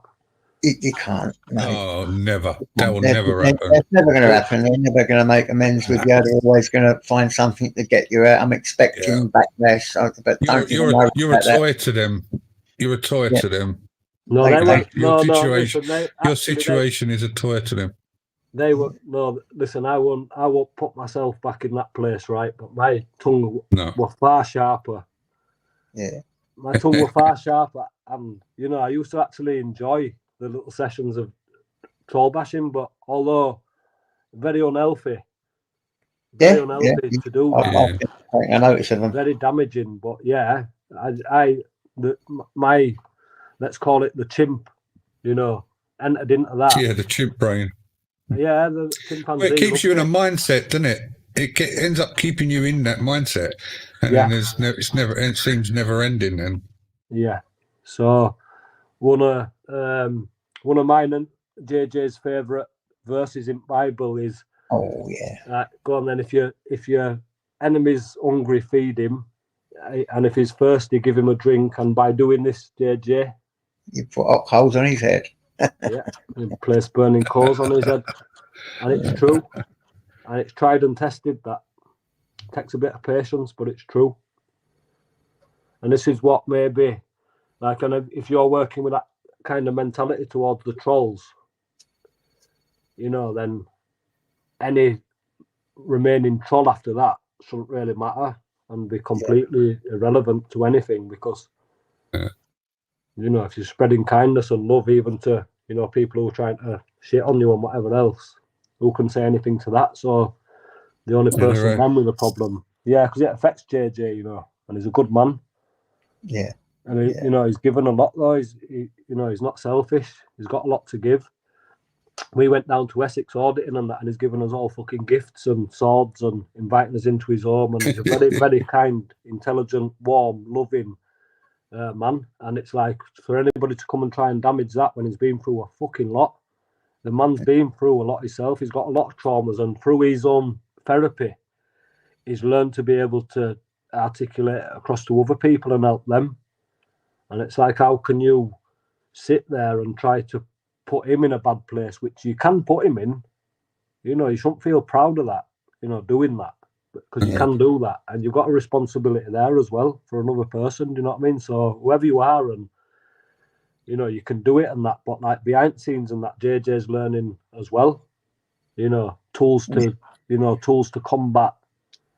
And I have people emailing me saying that they were going to tie my kids up and my daughters up and rape them in front of me. Literally, mate, that one never left me. That one here about the grandkids and everything. They write all sorts of shit. It's unbelievable, their mindset. It really I remember one night somebody was saying they were coming with a shotgun, coming from wherever, but what they were doing is they were telling me where they are, as if they're getting closer, you know. And I'm recognising these places where they're saying they are. And before you know it, I'm sat behind my door on the doorstep with a fucking kitchen knife. Don't know what that was going to do against a shotgun, but it's like, well, what do I do? What the fuck do I do? You know, I've got people telling me like they're coming, like you are coming, and it's like, all right, then, well, what do I do? Because I don't have a shotgun. You know, when it's all right when it's a troll and you think, oh, you know, you're just an idiot. But, you know, when it's seeming more real and it's like, all right, am I going to have to, even, you know, the slight thought of that, am I going to have to face this? It's wrong. And then, you know, they want to say whatever about other people. And it's like, look, you live by them morals and them ways, yeah? And it's like, well, I'm happy with that. I'm happy to ignore you and just move on and you know, keep moving, do what I'm doing, help people who want to be helped and spread love where it's wanted and needed. It's hard, innit? But you can get there. I'll never enter that dark place again. I won't. I'd rather die. Unfortunately, people want to keep you in the same mindset. So, and they want you to do and repeat the same thing so they can say, I told you so. I knew I was right. They don't think of for their own entertainment. Yeah, you know, yeah, for their exactly. own fucking gratification. And they're not thinking of your three children in a stable life now. You know, all they're thinking of is, I told you so. Because according to Crinkle, it's only pixels on a screen. So I mean, this is but they seem to be very interested in it all, don't they? It affects people's. You know, it's not just pixels on the screen; it's lives behind it. Exactly. And when it starts affecting your real life, man, you know, that's when it's wrong. But you know what? I was looking at. I'm happy with how Marty's doing. I'm happy for Marty. Yeah, God bless him. He's doing well, isn't he? He's a great lad, Marty. He is. He don't falter him. He don't proper Leeds lad him. He is. He's one of them. I never say anything bad about Marty. So it was probably not as, you know, we were supposed to go to trampoline park over a week. I never got round to it, but this is my relationship with him. You know, my relationship with these people in anything to do with auditing, wanting to audit, trying to step back in. This is never going to happen now. You remember back then that JJ used to say, I'm doing this for 2 years. Yeah. 2 years and I'm out at the door, because that's all my mental health could take, or become like a broken record. I felt at one point I'd become like a broken record anyway. Yeah. Let me just answer this, Master Ron. We're not talking about people with opinions. We're talking about the trolls. Trolls. You're not a troll. People on here with opinions. That's fine. We're talking about trolls. Yeah. Listen, by all means, have an opinion. It'd be respected, fully respected. But when you're coming on, people's opinions, mate. Yeah. That conversation was about trolls. You know, people that are writing nasty stuff who want you to stay in that frigging mindset. Yeah, they don't see the change. Don't talk about the children. Don't want to say well done. Don't want to say this and the other. Yeah, well done for what you're actually done. What you did, he knows was despicable. He knows it was wrong. We've spoke about that. He's even spoke about it on here now, saying how wrong he was, and he feels totally ashamed of it. But trolls were talking. All the speculation you're welcome up here. And exaggerations to bed as well. That's what. This is what That's what I was interested in. The people that exaggerate it and they you know, it's the trolls and they don't put in the full story, or they don't want to hear the other side of the story. Well, they twist it. They twist it and make it worse than what it was, or they don't put the right, you know, the right context, or you know, even just the basic truth. Yeah, and that's what it was at, wasn't it? You know, because what did we hear? We heard all sorts, didn't we? What he did. Yeah, and most of it was, well, I knew for a long time what it was. I was sworn to secrecy because he didn't want it put out there because he wanted to deal with his children. He had his children in mind. I couldn't say nothing. Yeah. It was mad, really. Yeah, I just pulled back from it. I didn't make no comment about it either way, really. Exactly. I think the most I said, I think the most I said was, if that's the truth, then that's fucking shit. But you know, something along them lines. But you know, and then you find out that it wasn't like that at all. Yeah, but then this is as well, right? So a lot of people, which you can't blame them. You can't. Something's written in papers, and can't blame people making assumptions based on what they've read there. You really can't. But like, the thing is, it's like all of a sudden, everybody starts trusting mainstream media. They must be telling the truth, but it's like mainstream media, you know. People know what they are. It's been really traumatic because a lot, you know, people are thinking Shannon now what she went through. She went through some. That's another thing that's all. Yeah, that's another thing that's always convenient for people, isn't it? Do you hear people shouting, "Fucking media! Who believes fucking, you know, the media? Blah, they're like full of shit." But when it suits them, they'll say, "Look at this." Yeah, look at this shit. You know, in the Sun newspaper. Do you believe it? Fucking hell, this has happened. It's all fucking hypocritical. Exactly. There's two parents. Chris is fighting hard to get Shannon to be able to see his kids because he wants the kids to have two parents as well, which is a lot of things you guys don't know. He's fighting hard behind the scenes to do that as well. There's a lot to this. That was literally one of my goals. To be more supportive to me, my kids' mums, not just Shannon. You know what I mean? So. And the support's very limited based on restrictions in it, but you know she has got my full support, and I do want her to get right. And whatever's happened there, like she's their mum, and you know they love her very much. And end of the day, I'll never ever, no matter what's happened, I'll never put myself in front of that relationship ever. It's got to be safe. As soon as it's safe, then 100%. You know, I'll actually travel the kids myself to make that happen. That's not my agenda whatsoever. And, you know, I hope that one day we can get over everything in past, co-parent properly, both lead successful lives, both our successes at kids' successes. And that's what I want. You know, I've got no bad or hard feelings, and I just want it to work out for kids. I'm quite selfish where they're concerned. I don't give a fuck about much apart from them. That's it. Yeah. I'll put aside anything. I'll put aside any feelings. I'll walk over hot coals. I'll literally I'll let you chop off my right arm right now, right this second for them kids. There's not much that I won't do.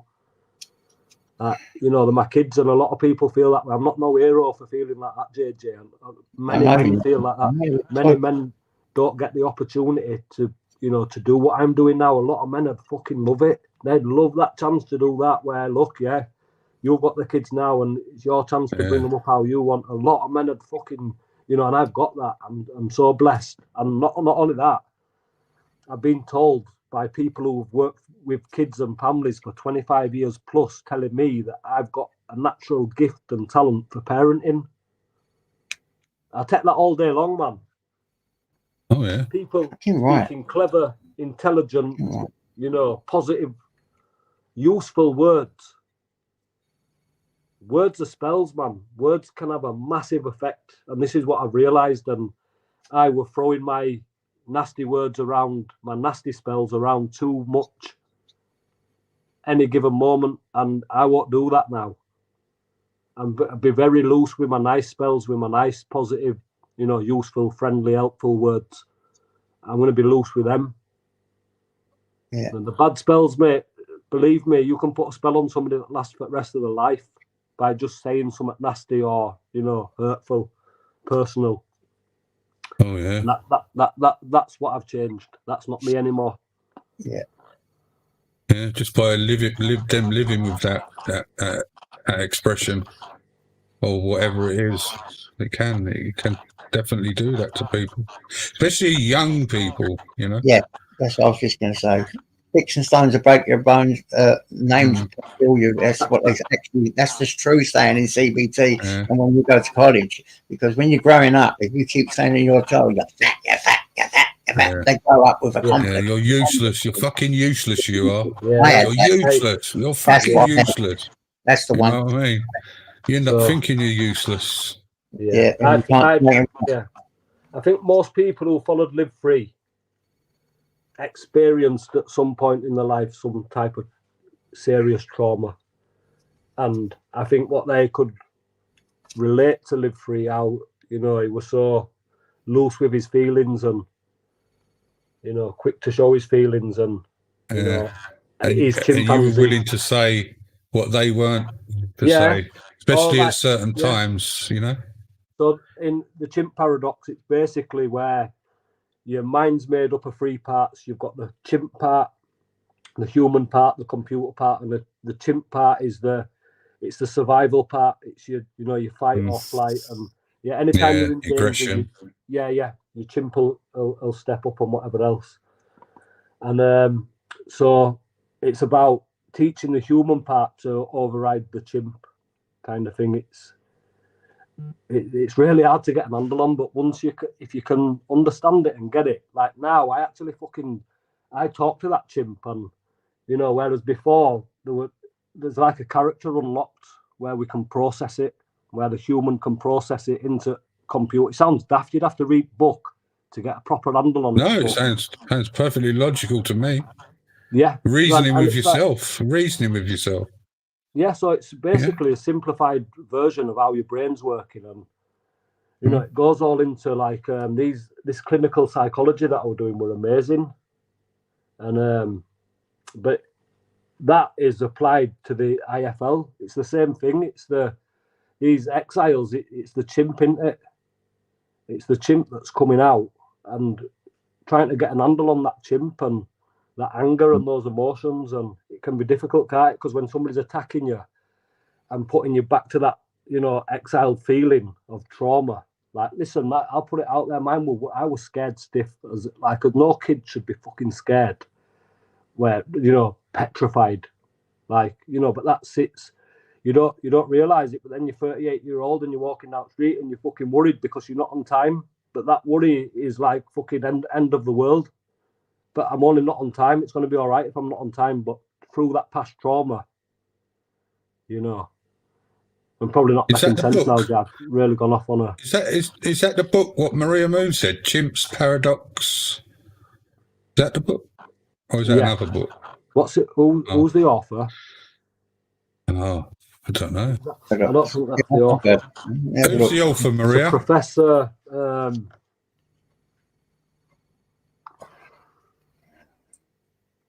JJ. I'll have a look. Chimp, what's it called? Chimp's Paradox. Professor Steve. Yeah. Is it Steve fucking Paradox author?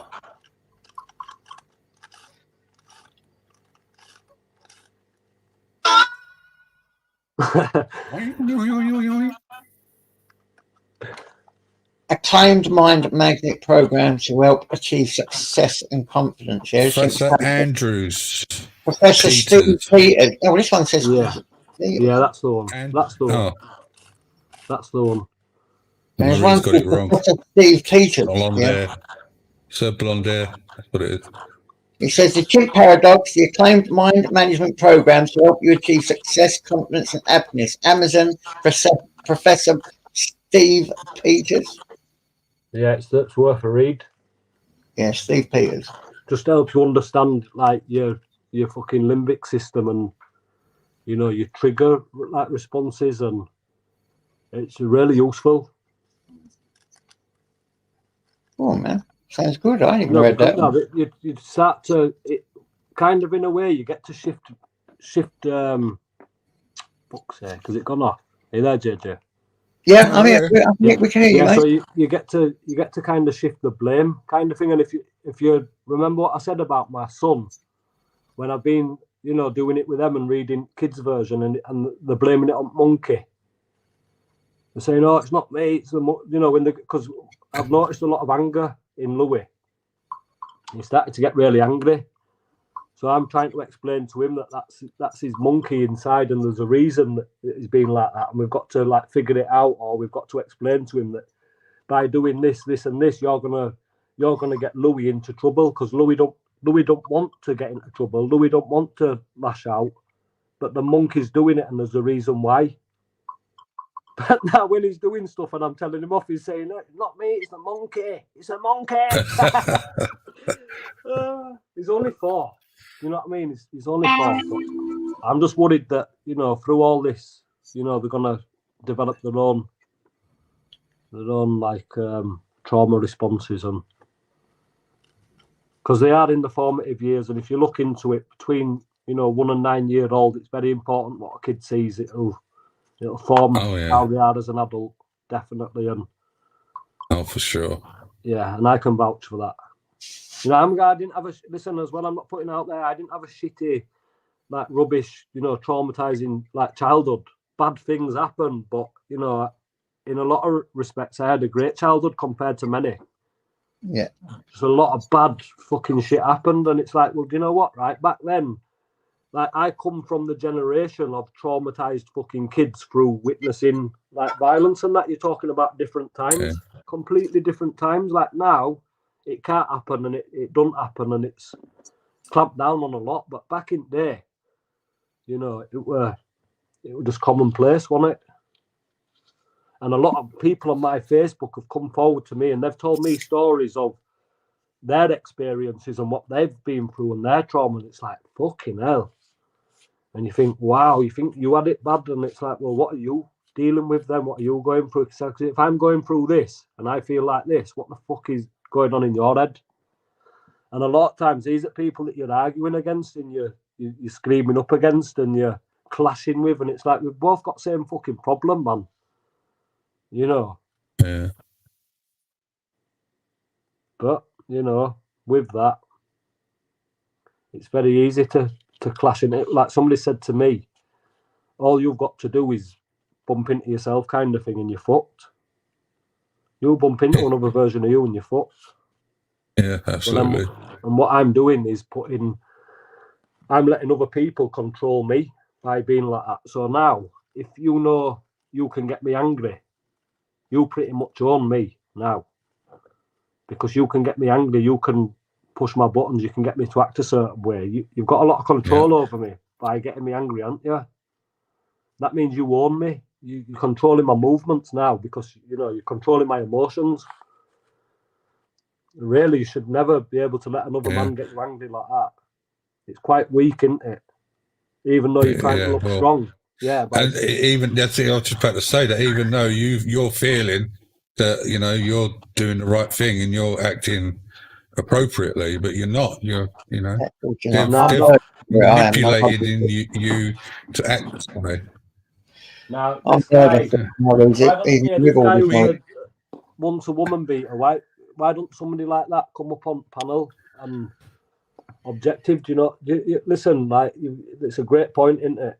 And I'm quite an easy target right now in that respect. Do you know what I mean? quite an easy target, you know. We're all over papers and you've got your opinions and whatever, but why not speak about it than say something like that? Because it's quite stupid, that, isn't it? Because once a woman beat a question mark, that's not the case whatsoever. What I did were wrong. I'd never ever rain down blows on a woman, never have, never would. What I did were wrong. And this, you know, you feel like you've got to excuse it, and I will probably do that, but the bottom line is what I did were wrong and disgusting. Never put your hands on a woman. I've got daughters, I've got a sister, and I've got a mum.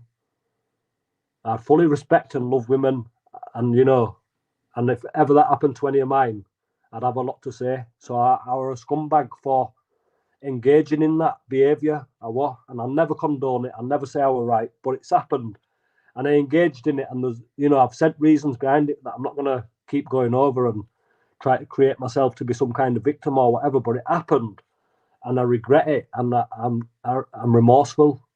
I truly like repent for what I did, not for the time that I did or for what I lost, or I truly repent because of the damage that it caused to my family and, you know, somebody that I were close to, and any further damage that it might have caused, you know. And I don't condone it, and I'm sorry for it, but it's happened, and it's something that I can't rewind the clock, yeah, and then open the door that day and walk out instead. My reasoning for doing it, right, and as sick as it sounds, but I'm being honest, and that's all I can be, yeah, is my reasoning behind doing it is not to humiliate, or my reasoning was to show dominance and to put a point across that I'm stronger than you. I could take your life if I wanted to. So you can't attack me because this is what I can do. And as fucked up as that is, that's my reasoning. And when I got locked up for that and really realising my reasoning behind it and what that can actually do, I started seeking a lot of professional help because I know that's not normal behaviour and that's wrong. And that's that. So not once a woman beater, always a woman beater. You know, one time you can fuck up, you can realise a lot about yourself from fucking up. You can rectify that by education, repenting, and making sure it doesn't happen again. That's that, innit? Yeah. So, hey, you see, and you left like a little stupid comment with not much thought behind it, and you got all that response from it that's had a lot of thought and whatever put into it. So, lucky you. Yeah, there's a lot. You know, you're going to get that, but at the end of the day, I'm a completely changed person in my life. You know, so I know that you can change. I know you can. Yeah. No, I agree. I fully agree with Beyonce saying that walking away is best way to show that you're stronger. 1,000,000% all day long, and even in it's intelligent because even in front of a man, you know that's it's always best. It just show you stronger. You've got more restraint, more dignity, and I'm getting there. Trust me. Someone that wants to pop up is Eyes wants to pop up. Hello, Eyes. I'm going to knock it off about Jamie now. Do you know what I said about Jamie? We're quite out of order because I'll knock it off. Listen, I'm not saying that I'm never going to like him, but we're out of order for what I said because at the end of the day, he's brought them kids up, hasn't he, Jamie? Brought his sons up. In my position now, I've got to respect that. But the guy's he's a tit, basically. He's just a tit, innit? He's not like, to me, he's a tit. But to other people, he's actually all right, he's Jamie. He is. So he's not a monster. Don't have very, very bad intentions. Just one of life's selfish, pricks. And that's all right. That's all right for him to do that. But, so I'm not kissing his ass here. But what I'm saying is I'm wrong for saying what I said because, he was just talking about dropping bombs and bombs. Like, listen, he sent me a message, Jamie, Society X, and he said something like, "You need to stop it now, Chris, or I'm going to report you." He said, right. So I said, who the fuck are you going to report me to, mate? I said, it's slander at best, right? And we all know that you haven't got money for civil courts, right? And he started saying, well, I'm going to tell people about the time you fucking took a tenner off an homeless person and some other shit, right? And I'm like, fucking tenner off an homeless person. I'm thinking now, I'm racking my brain, yeah? Was I fucking drunk or something? I took a tenner off some homeless person while being drunk or something because I don't know what we were talking about. I remember giving tenners to homeless people, but I don't remember ever taking one off. But it's all shite in it, and it's like fucking. It means no, does it? So his eyes come up here just to snore. No, that's Tyson. I'm not That's snoring. I'm Tyson. trying to sort my camera out, James. Oh, That's Tyson. oh, to hear someone snoring. I've got problems with my camera. It's been happening all day. I've just switched the computer off and put it back on, and I don't know what's going on. I'm sick of it. So JJ, You've got a green screen. Yeah. Go on, Chris. Oh, sorry, I lost my train of thought. Sorry, mate.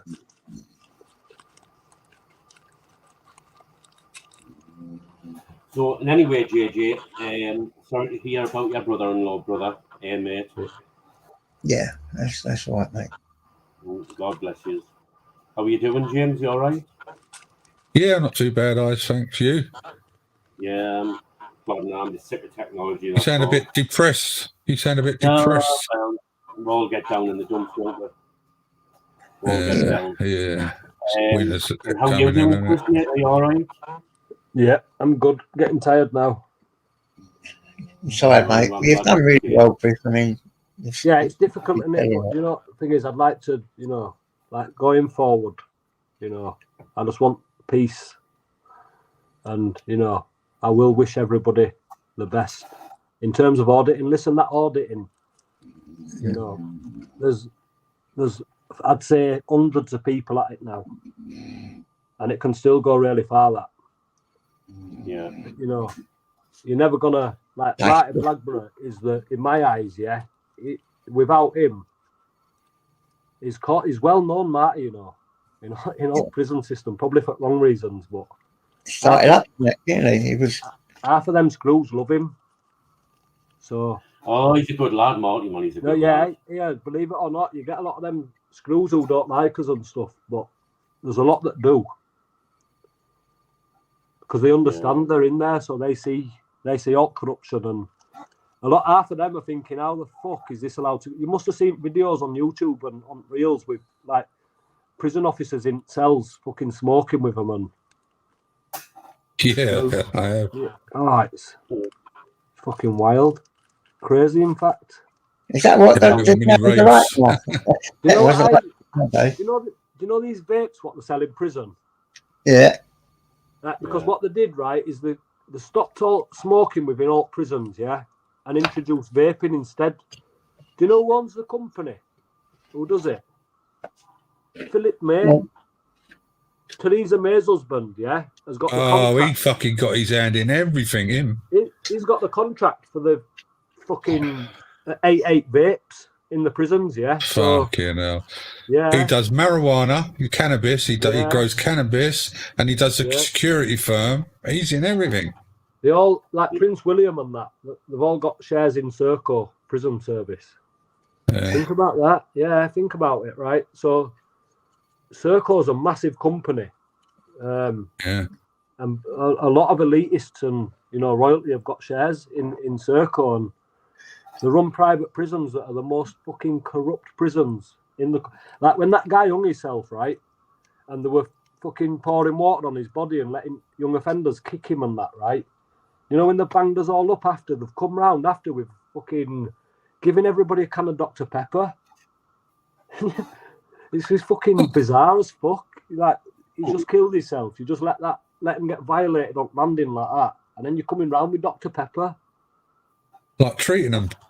Well, they have a lot of, in that prison, they have a lot of incentives. So if they have like the wing with the least amount of violence on it that month, you'll get like incentive meals where they'll come out with all the fucking wedges and the chicken fucking goujons and the chocolate cake and you know, the fucking bar of chocolate and the can coming round to your cell, opening the cell, throwing in a can of pop and a fucking chocolate bar.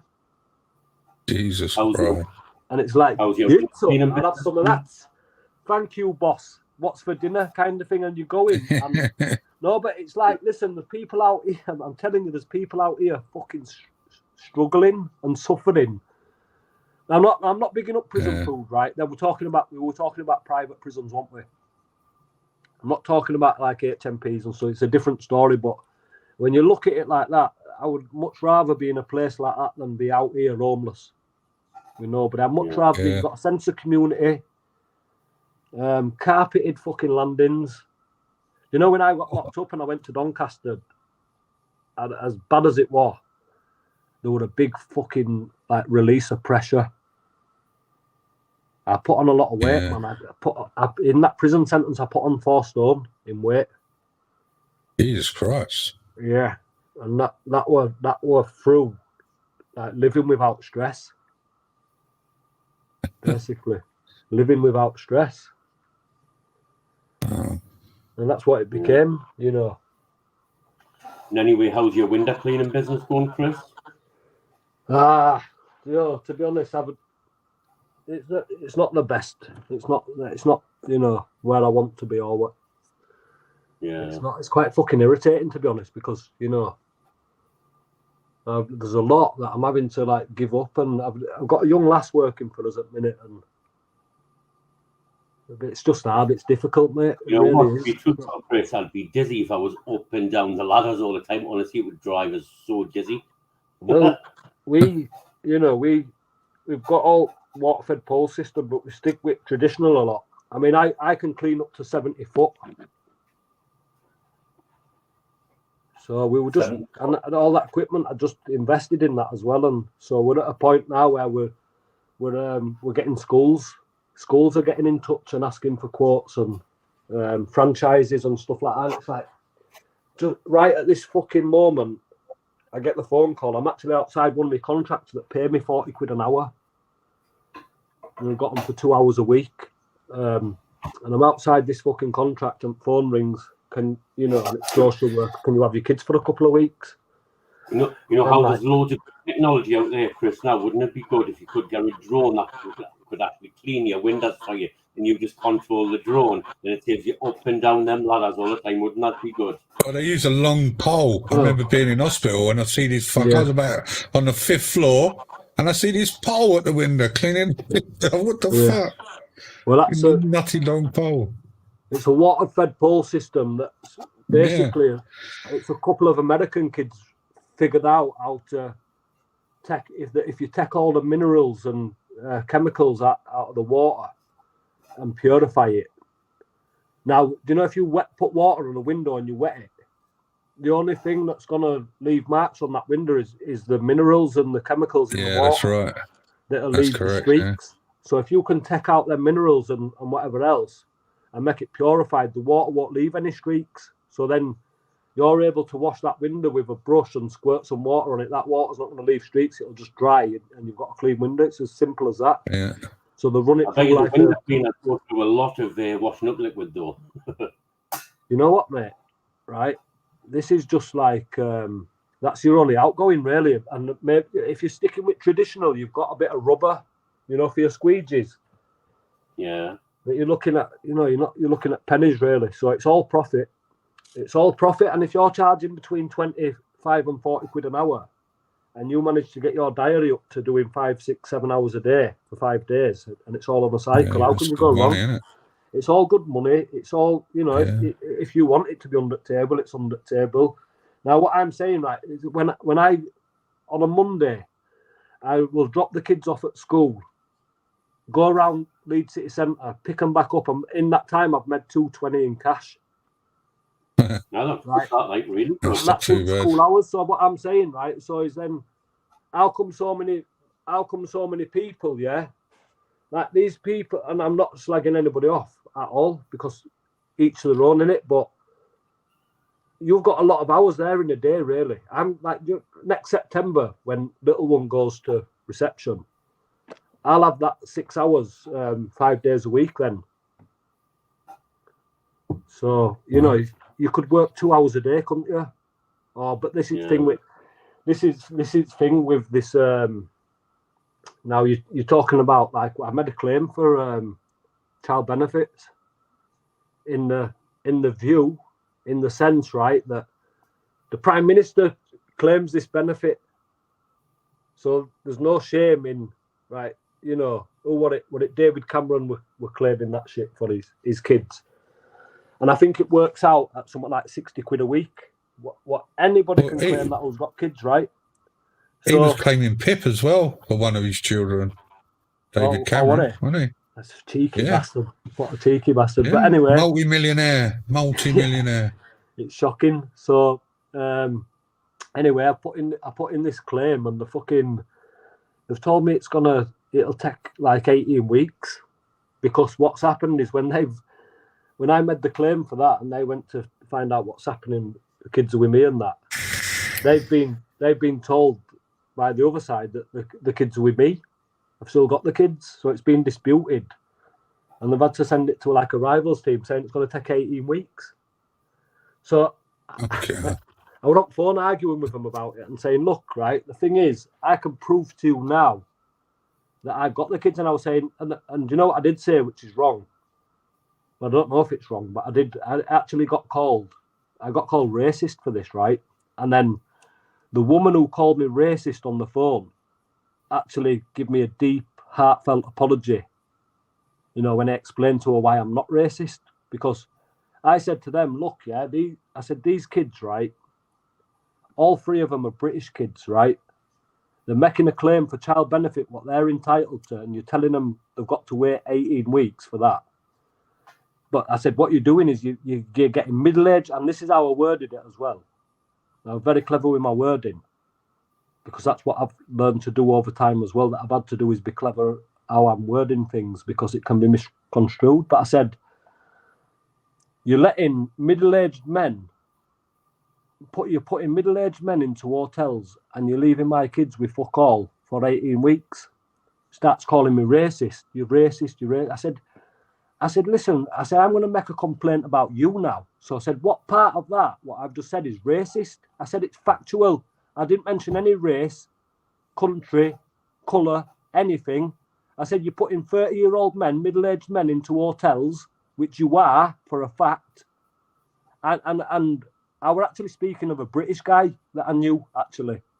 And that's why it offended me so much of a calling me racist, because I were actually referring to a British lad that I know who stands on the street drinking fucking alcohol, you know, day in, day out, and that's all he does. And he runs to them, and they put him straight into an hotel and, you know, look after him and that. And that's what I was referring to, and, you know, but then when I've explained it and she knew complaint were going in, it were, oh, I'm so sorry, blah, blah, blah. And it's like, no, I shouldn't have to get called out. So she assumed you was on about the migrants. Yeah, and she fucked up because she realised that my wording wasn't, you know, foreign men. I never said foreign men. I said middle-aged men, which is true. Listen, that people say about these migrants and that, right? They use rights what are there for us now. You're not council. They'll hold back. They won't actually tell you what you're entitled to. They're never going to advertise it on TV and saying everybody come forward because this is what you're entitled to as a citizen.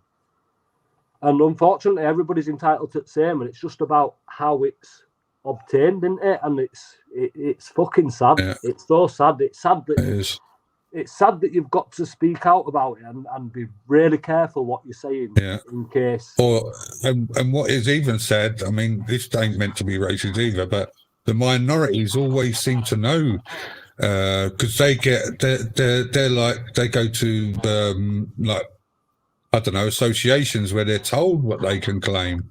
The native people don't get these places to go to unless you go to like Citizen Advice or whatever. But 9 times out of 10, you don't know what you're entitled to claim to.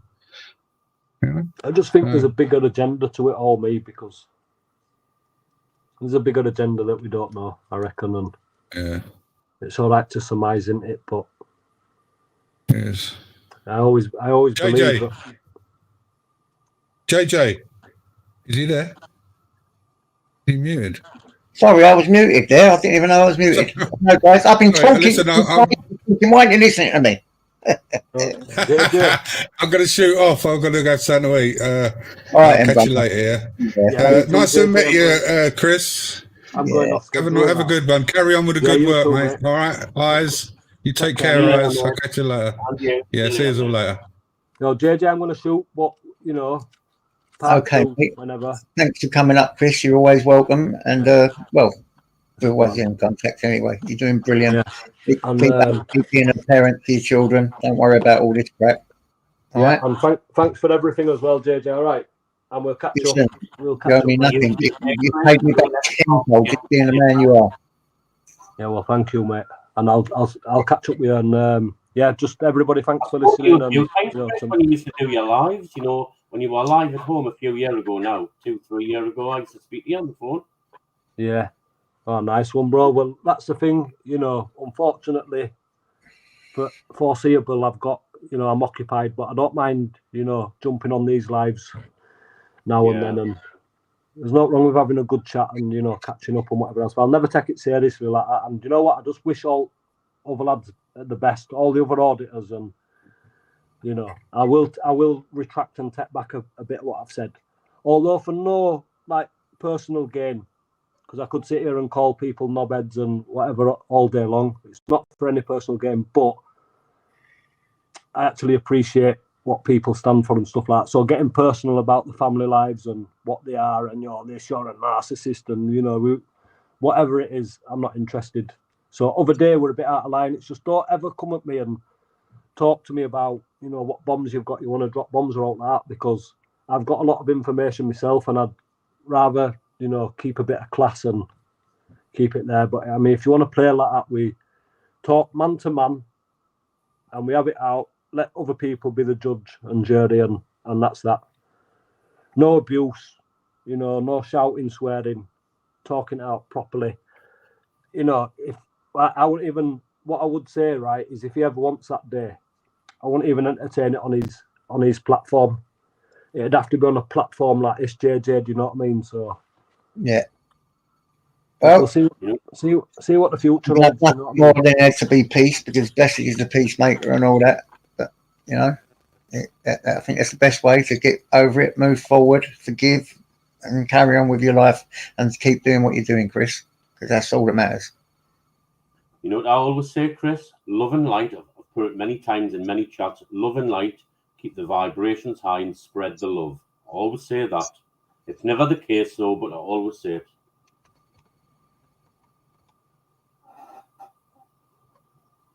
Oh. Anyway, I think this was a great live. You said what you needed to say. You've got it out. You know, must be a weight off your shoulder now, Chris. Are you there, Chris? Oh, he's gone. Oh, it must have happened. Oh, it must have, but yeah. Anyway, guys, he was brilliant. I think it was brilliant. It's just job done, and I think if someone wants to change the subject, if you want to come up and we want to chat about something else, just do a little thing and for a little while, and then I can get my head down. I've had a crazy day, man, a really crazy day. You know, so when I noticed you were live, JJ, I was busy packing up my drone, going back. You go, mate.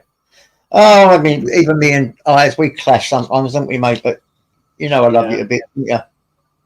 Yeah, I love you a bit and all. But anyway, like I said, we're both two stubborn-headed old gits. That's what we are. Less of the old. You're not old. You always say you're old. You're not. Old, you know what it is? You're only 59, man. You're still young. The reason why you feel old is because of your illness. That's why. That's why it gets you down. But anyway, what I was saying is, you know, my first drone I got, JJ, the Mini 4 Pro.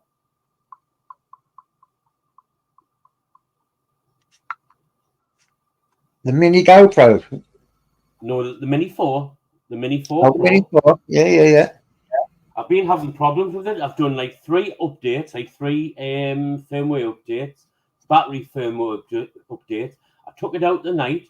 It's saying calibrate to do a calibrate, right? Yeah. So I stuck it outside.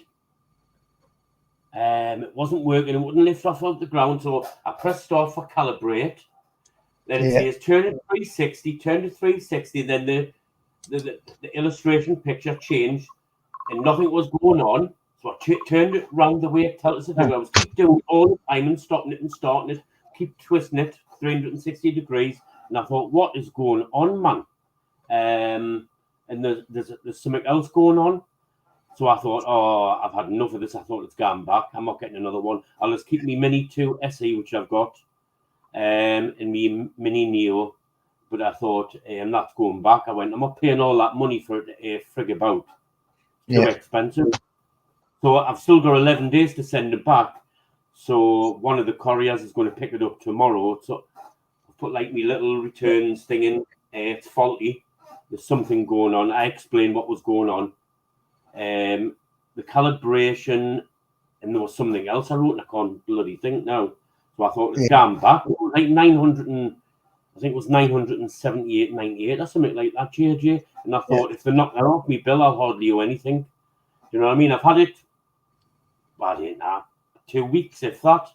And you know what it is? It started to have problems. It's been doing it a few times today. And I thought, I even typed the error code in, right? And I tried to sort it out. I switched it off, battery, and put it all back together and back on, paid it back up, doing the same. It was fine indoors. As soon as I put it outside, I had full signal, showed you the satellites and all that, right? Everything.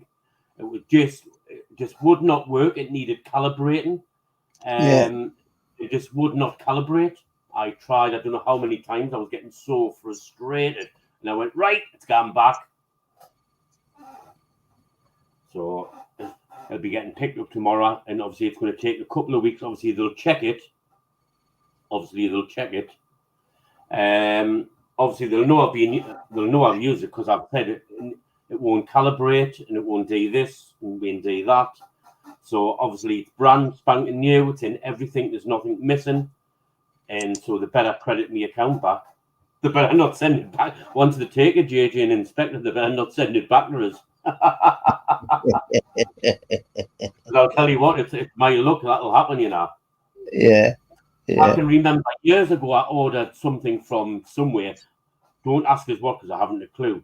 And I sent it to them, and they returned it back to us. And I have no idea what it was, but it was years ago. Yeah, love and light, Chris. And God bless you. And yeah, thanks for jumping up, mate. God bless you, Chris. Take care, mate. God bless, mate. And right, we've got a bone to pick with someone here. Look, Master Rod, he's really getting naughty. Look at this. The real reason I jumped up was to ask JJ which butt plug is best to buy. I fucking get you, Master Rod. It was a dildo I bought, not a butt plug, and it was by accident, and I'm not going through all this again. Accident. Anyway, we're talking about drones, aren't we, mate? I'm going to get some sleep in a minute, though. But, yeah, interesting live. Glad it was done better. Usually, I'll tell you what, I don't know what's going on with my camera. I only noticed it this afternoon when I jumped on Torbs. You know, the green bit, there's no, even with the green screen, like the built-in green screen, which is built into, what's it called? StreamYards, it's built in. That was turned off, AJ. That was turned off, right? But the camera, it keeps flashing green, you know, when it come up green before. And I thought, well, the green screen that's built into StreamYards is turned off. My camera's not working. I don't know what's going on. I mean, I've switched my computer off. I restarted it. I don't know if it's a problem at my end. It must be at my end. I don't know. But obviously, there's no one can see us at all, which is probably a good thing, like. But the point is, it's not working. I haven't a clue what's going on. That was frustrating. How many drones you got now, then? Just 2. Well, 3 at the moment, but there's 1 going back. What one's going back? The main one I got, the Mini 4 Pro's going back. The Mini 2 SE, which I got from Argos, I'm keeping that. That's if that doesn't start doing the same calibration shit. And I've got I've got the Mini Neo. It's tiny. It only fits in the palm of your hand. It's tiny. It's only 135 grams.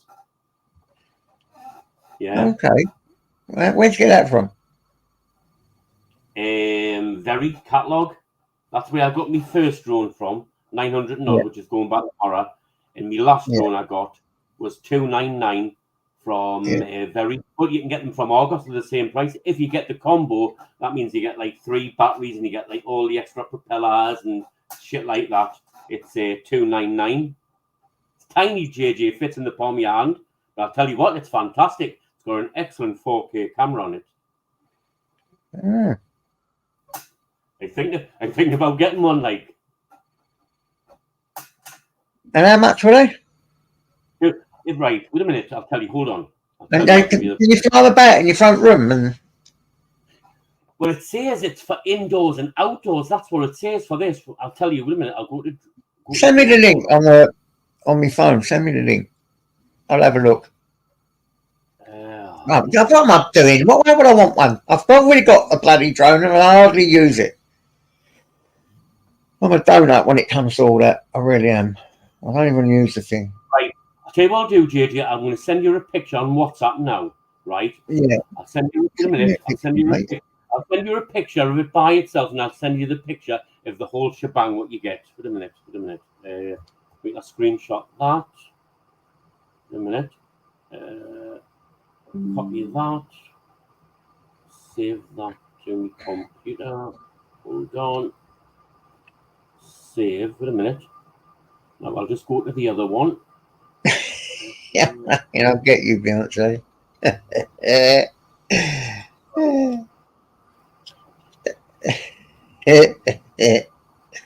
I'll get you, Beyonce. I will.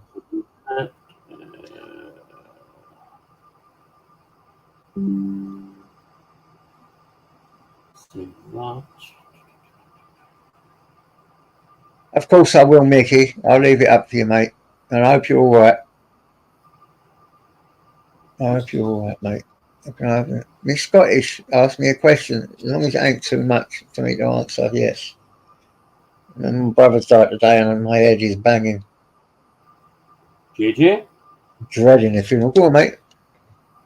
Oh, you can hear us. I've lost StreamYard. I don't know what I've done with it. Oh, I don't know if I've closed it down or what. I have no idea what's going on. Oh, no, you're there. You're here. And, wait a minute, right. Yeah, definitely, Mickey. Of course you can, mate. I'll leave it up for you. If you've got an email, I'll send it to you. Yeah, don't worry. I'll keep it all up. Listen, guys, I'd like to ask you guys how you thought this went tonight. It wasn't about anything else. It was about accepting responsibility for your action, but also about what's going on with the children, and hopefully that they will continue to be a good parent. Shannon will be able to, and they'll get back together as a family, visiting, because I great believer that mums and dads both need to be taking part in the upbringing of kids. So I hope they come across that way. I didn't want it judgmental. Right, I've sent you them, JJ. That was when you got the boing. That's them too. I've just sent you. It's Society Action Mod. Yes, I think so. I took them all off.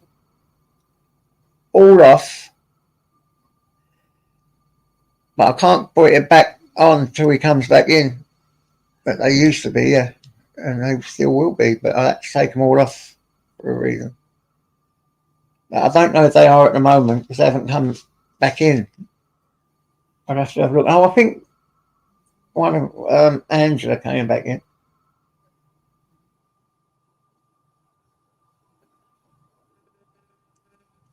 Well, I don't know at the moment because I don't think they've been back in. But yeah, yeah. But I left a lot of my supers and brought them back. I don't know what I've done, to be honest. My head's up my arse. I think so. I don't know.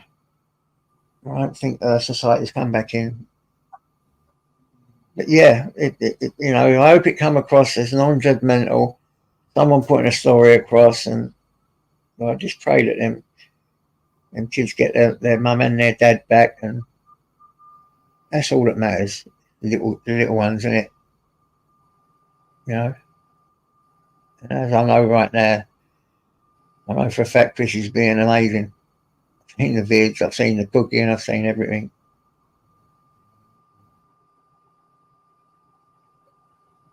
Timed out for what question? Yeah, I feel for Shannon as well. Yeah. What was timed out for what? I didn't see any. I wasn't looking in the chat. All I said was keep it respectful. If it's too bad, take them off. If they're respectful questions, leave them on. That's what I told everyone. But I didn't see.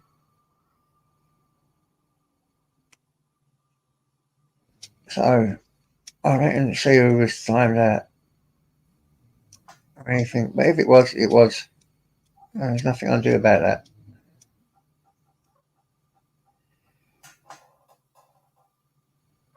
Yeah, I'm not timed out. Right. Who else was timed out then? Well, yeah, that's what it was meant to be. Anyway, it was meant to be. Yeah, many deserved it, did they? Thanks, Maria. Yeah, I just said that. Just keep it respectful. If it's not respectful, any question asked, I mean, you and Ron asked your questions in a very respectful way. I saw that, but I couldn't see who was being timed out because I'm only on the laptop. Looking on the laptop, I decided to try and not look at the chat too much because you know me, I can't multitask and all that. But all I saw, and when we were talking about the trials, we weren't speaking about you and Ron. You're well entitled to opinions, but it's the way you write them. So if people got timed out for writing them to RC, that was my express wishes to say, look, just if they're not asking it in a proper manner, then what's the point of them? You know, come on. What's the point? So I ain't got a bloody clue.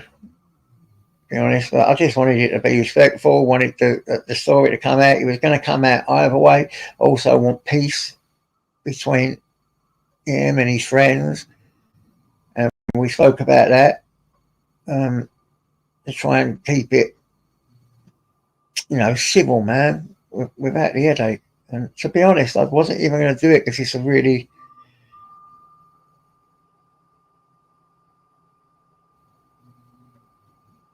That's exactly, Maria. You asked very respectful questions, and it was great the way that you done it. And I really respected that. He was most welcome to come up, Ron. You know that. There's always two sides. Listen, please believe me. Chris ain't told you the half of it because he don't want it on. It's a lot. I knew all this stuff, and I've heard all the stuff said about it and all that. And I was sworn not to say nothing. Because it could affect his kids, and that's all. Everything about this was about the children. That was it, and about getting his kids back. That's all it was for him.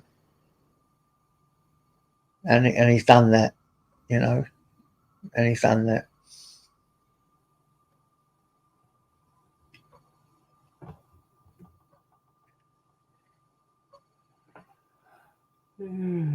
Yeah, don't worry, Marcel. Whatever you've done, I totally don't care. You're my mods, and you time out how you time out. You've got to be on the same page. I like it that you're on the same page now and you're not going against each other. Right.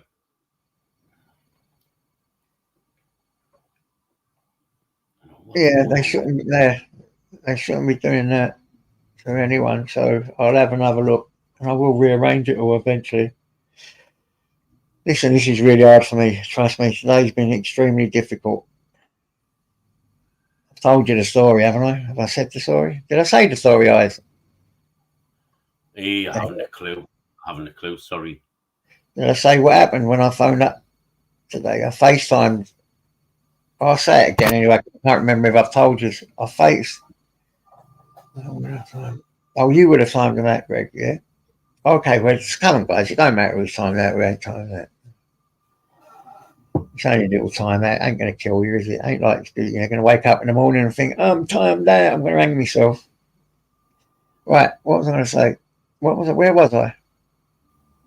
Right, this was the story. We was talking last night, and about me. I've been putting off phoning my brother, who's in palliative care in an hospice He's been there for weeks, really. He's actually been in debt for a couple of years now because he's got really ill. And he got put in the hospice, and I've been putting it off. I didn't want to see him because I know what they're like. I know what it's like when people die. And I've watched it with my brother, my mum, and my dad. I was their primary care workers. You know, once they put them in palliative care, that means you're on so much doses of opium that you sit there, you're really, really skinny, and your mouth's open, and you're more or less living, but you're dead. So I've been putting that off, you know, putting it off, and everyone's been thinking, why is he still alive? You know, and anyway, I phoned up today, FaceTime with my nephew, which is his son, and my sister, which was his wife. And I put the phone to his ear.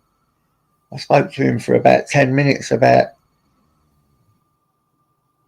his life, you know, and us growing up, saying I miss him, I love him. He was out conscious, but I'm sure he heard. And 1 hour later, he died. Eh?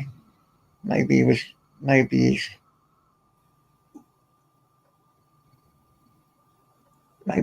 for me. Eh? Who knows? But yeah.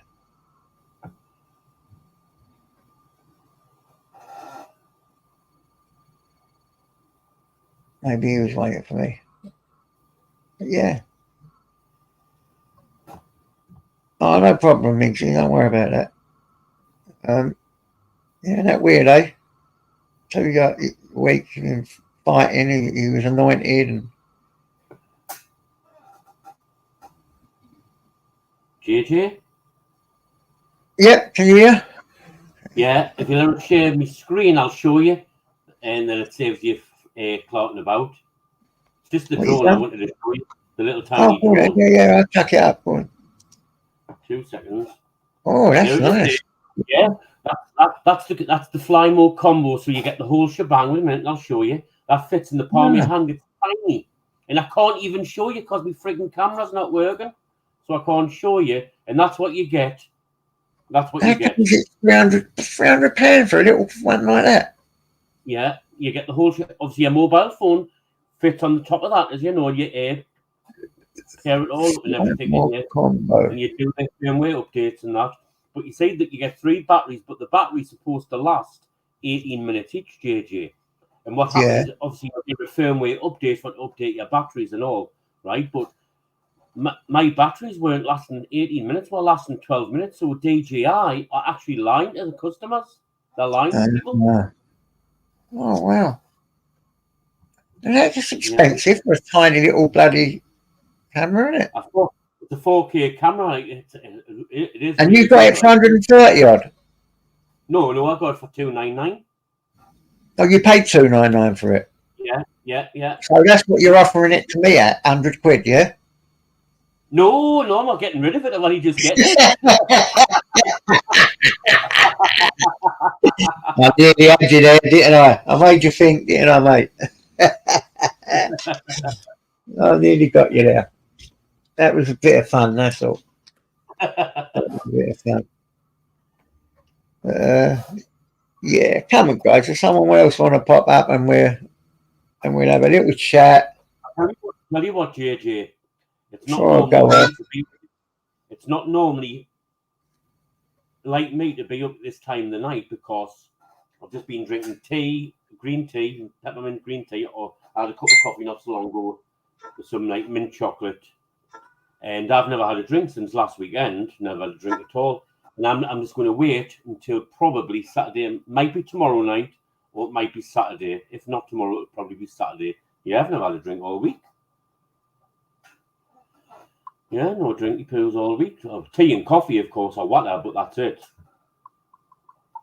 And normally I'm in bed by now watching stuff on like Emmerdale or something like that, you know what I mean?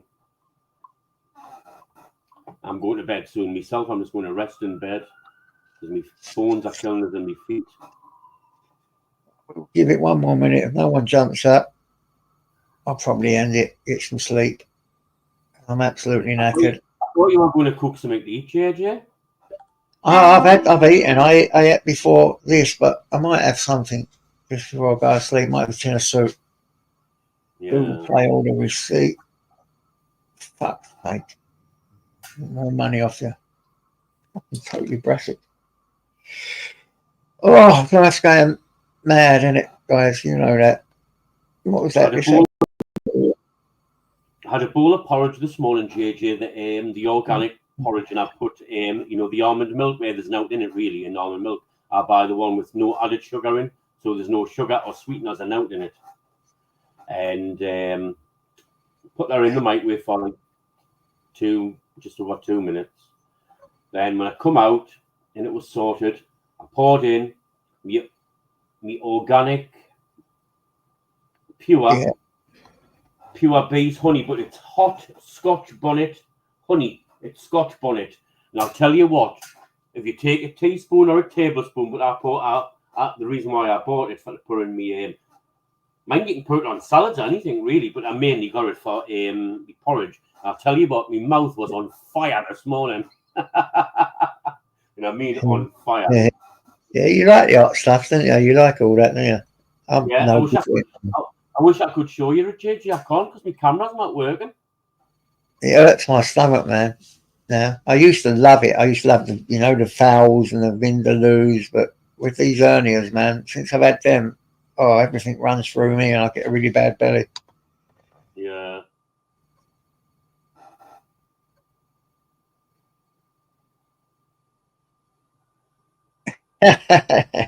Don't worry if you want, so I'll keep the live up for you, man. If you just want, you can keep it up. If you just want to jump up on the panel, a few people, I think you go for it.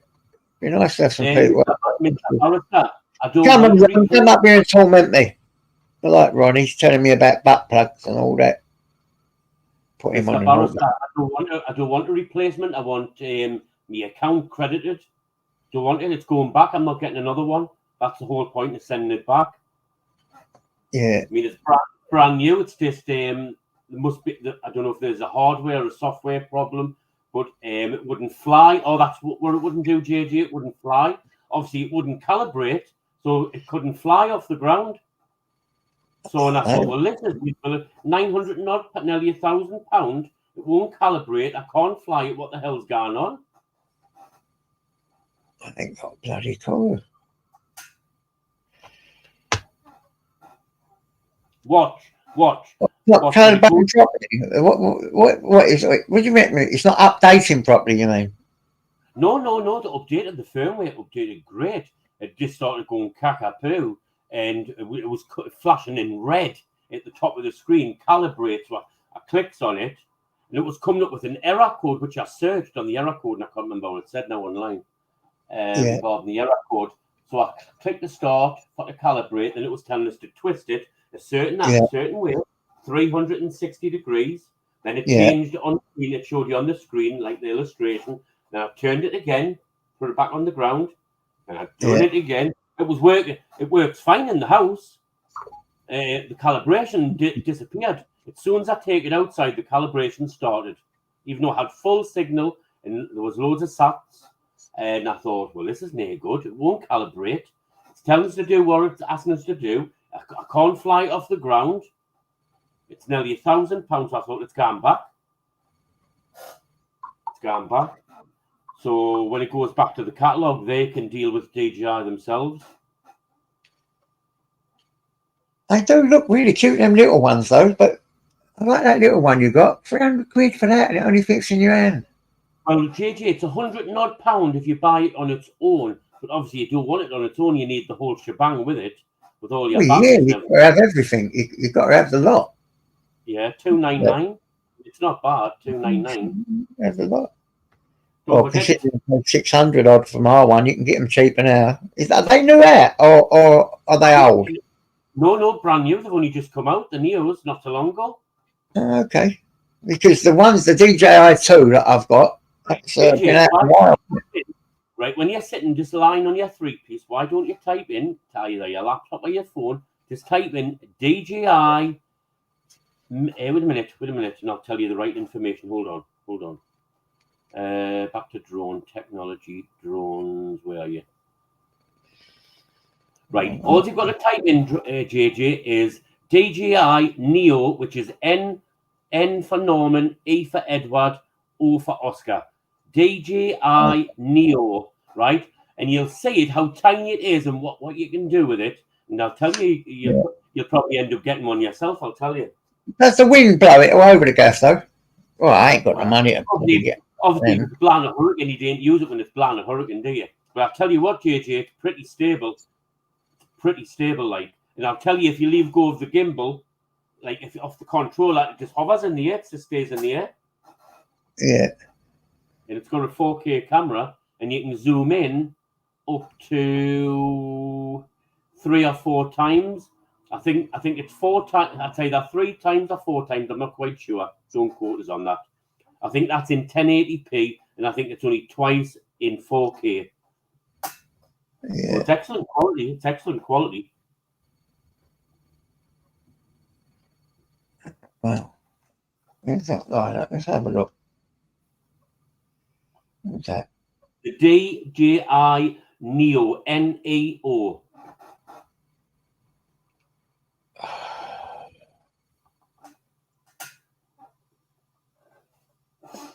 While you're doing that, I'm going to have a nice drink of water out the fridge. DJI Neo. Remember it was first. Okay.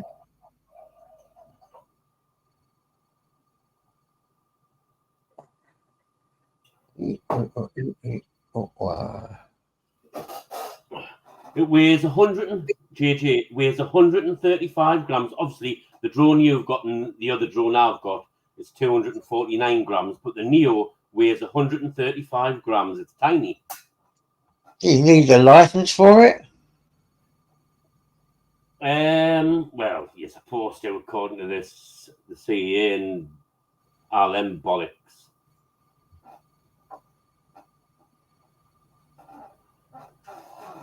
I'll tell you what, it's a wonder we don't need a license for us for to breathe, because you need, do you know what I mean?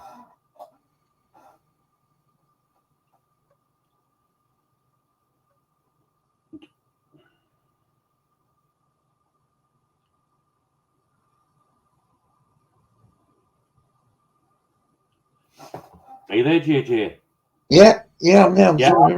I wasn't going to, I wasn't going to, right? But I thought, oh, just do it.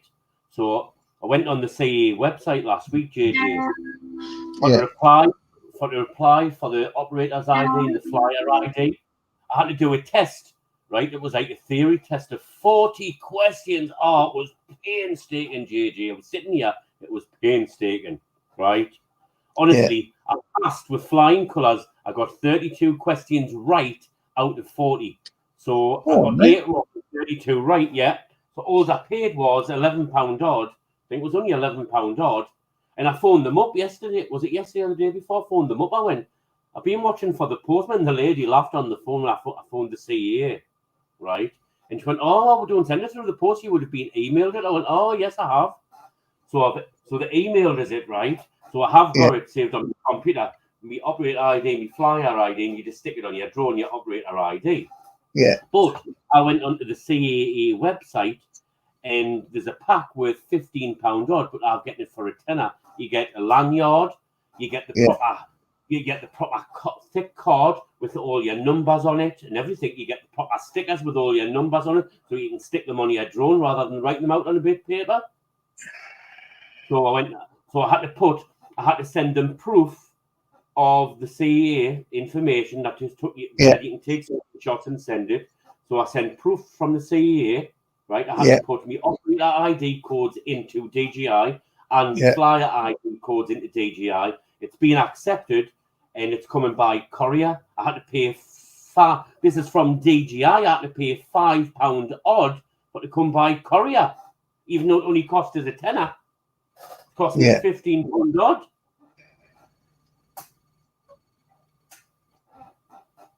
Yeah. So have you got a flyer's license now for over the 249?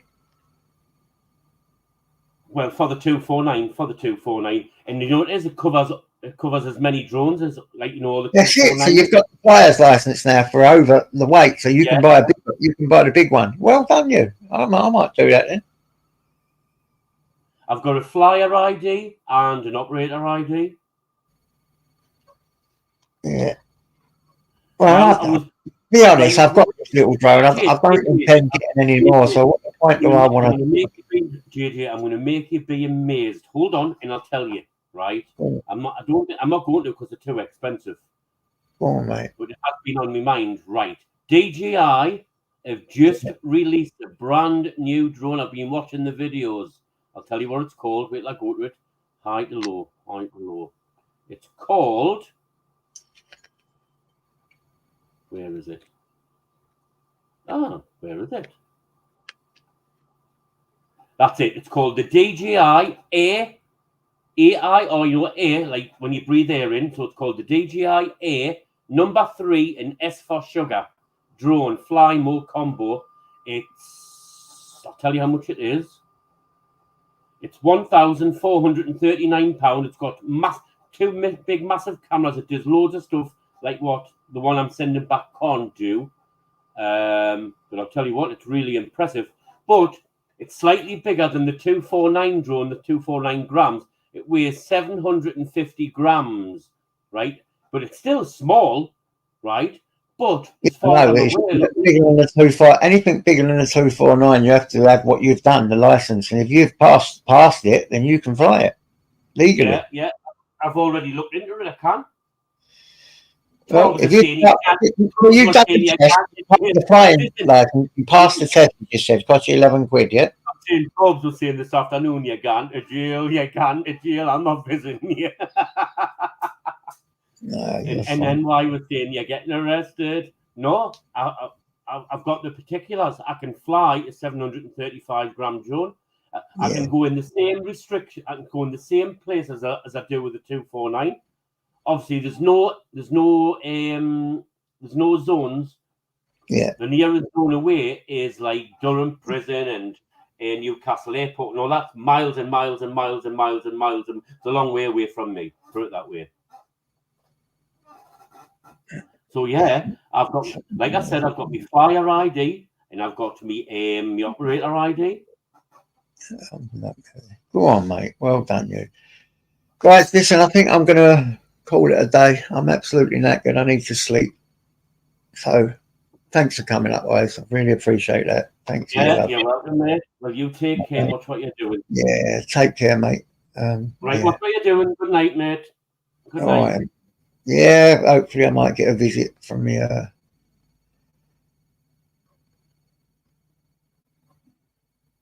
brother, in me sleep. But guys, yeah, I'm going to end it now. Thanks for all coming. I did say this was going to happen sooner or later.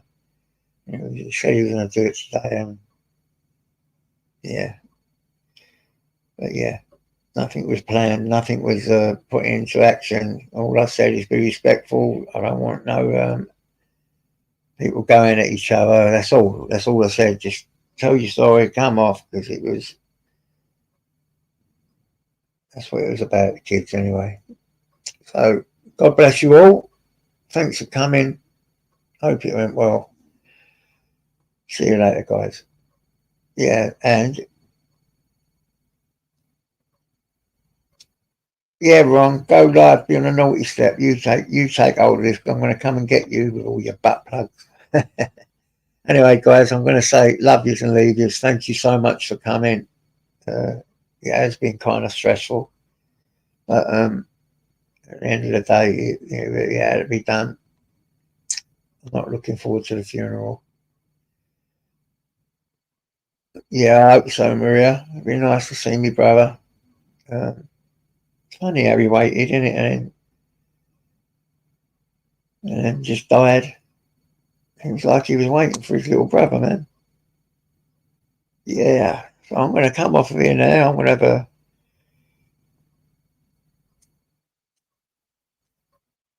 little cry, I suppose. Yeah, thanks for coming, guys. See you later then, guys. God bless everyone.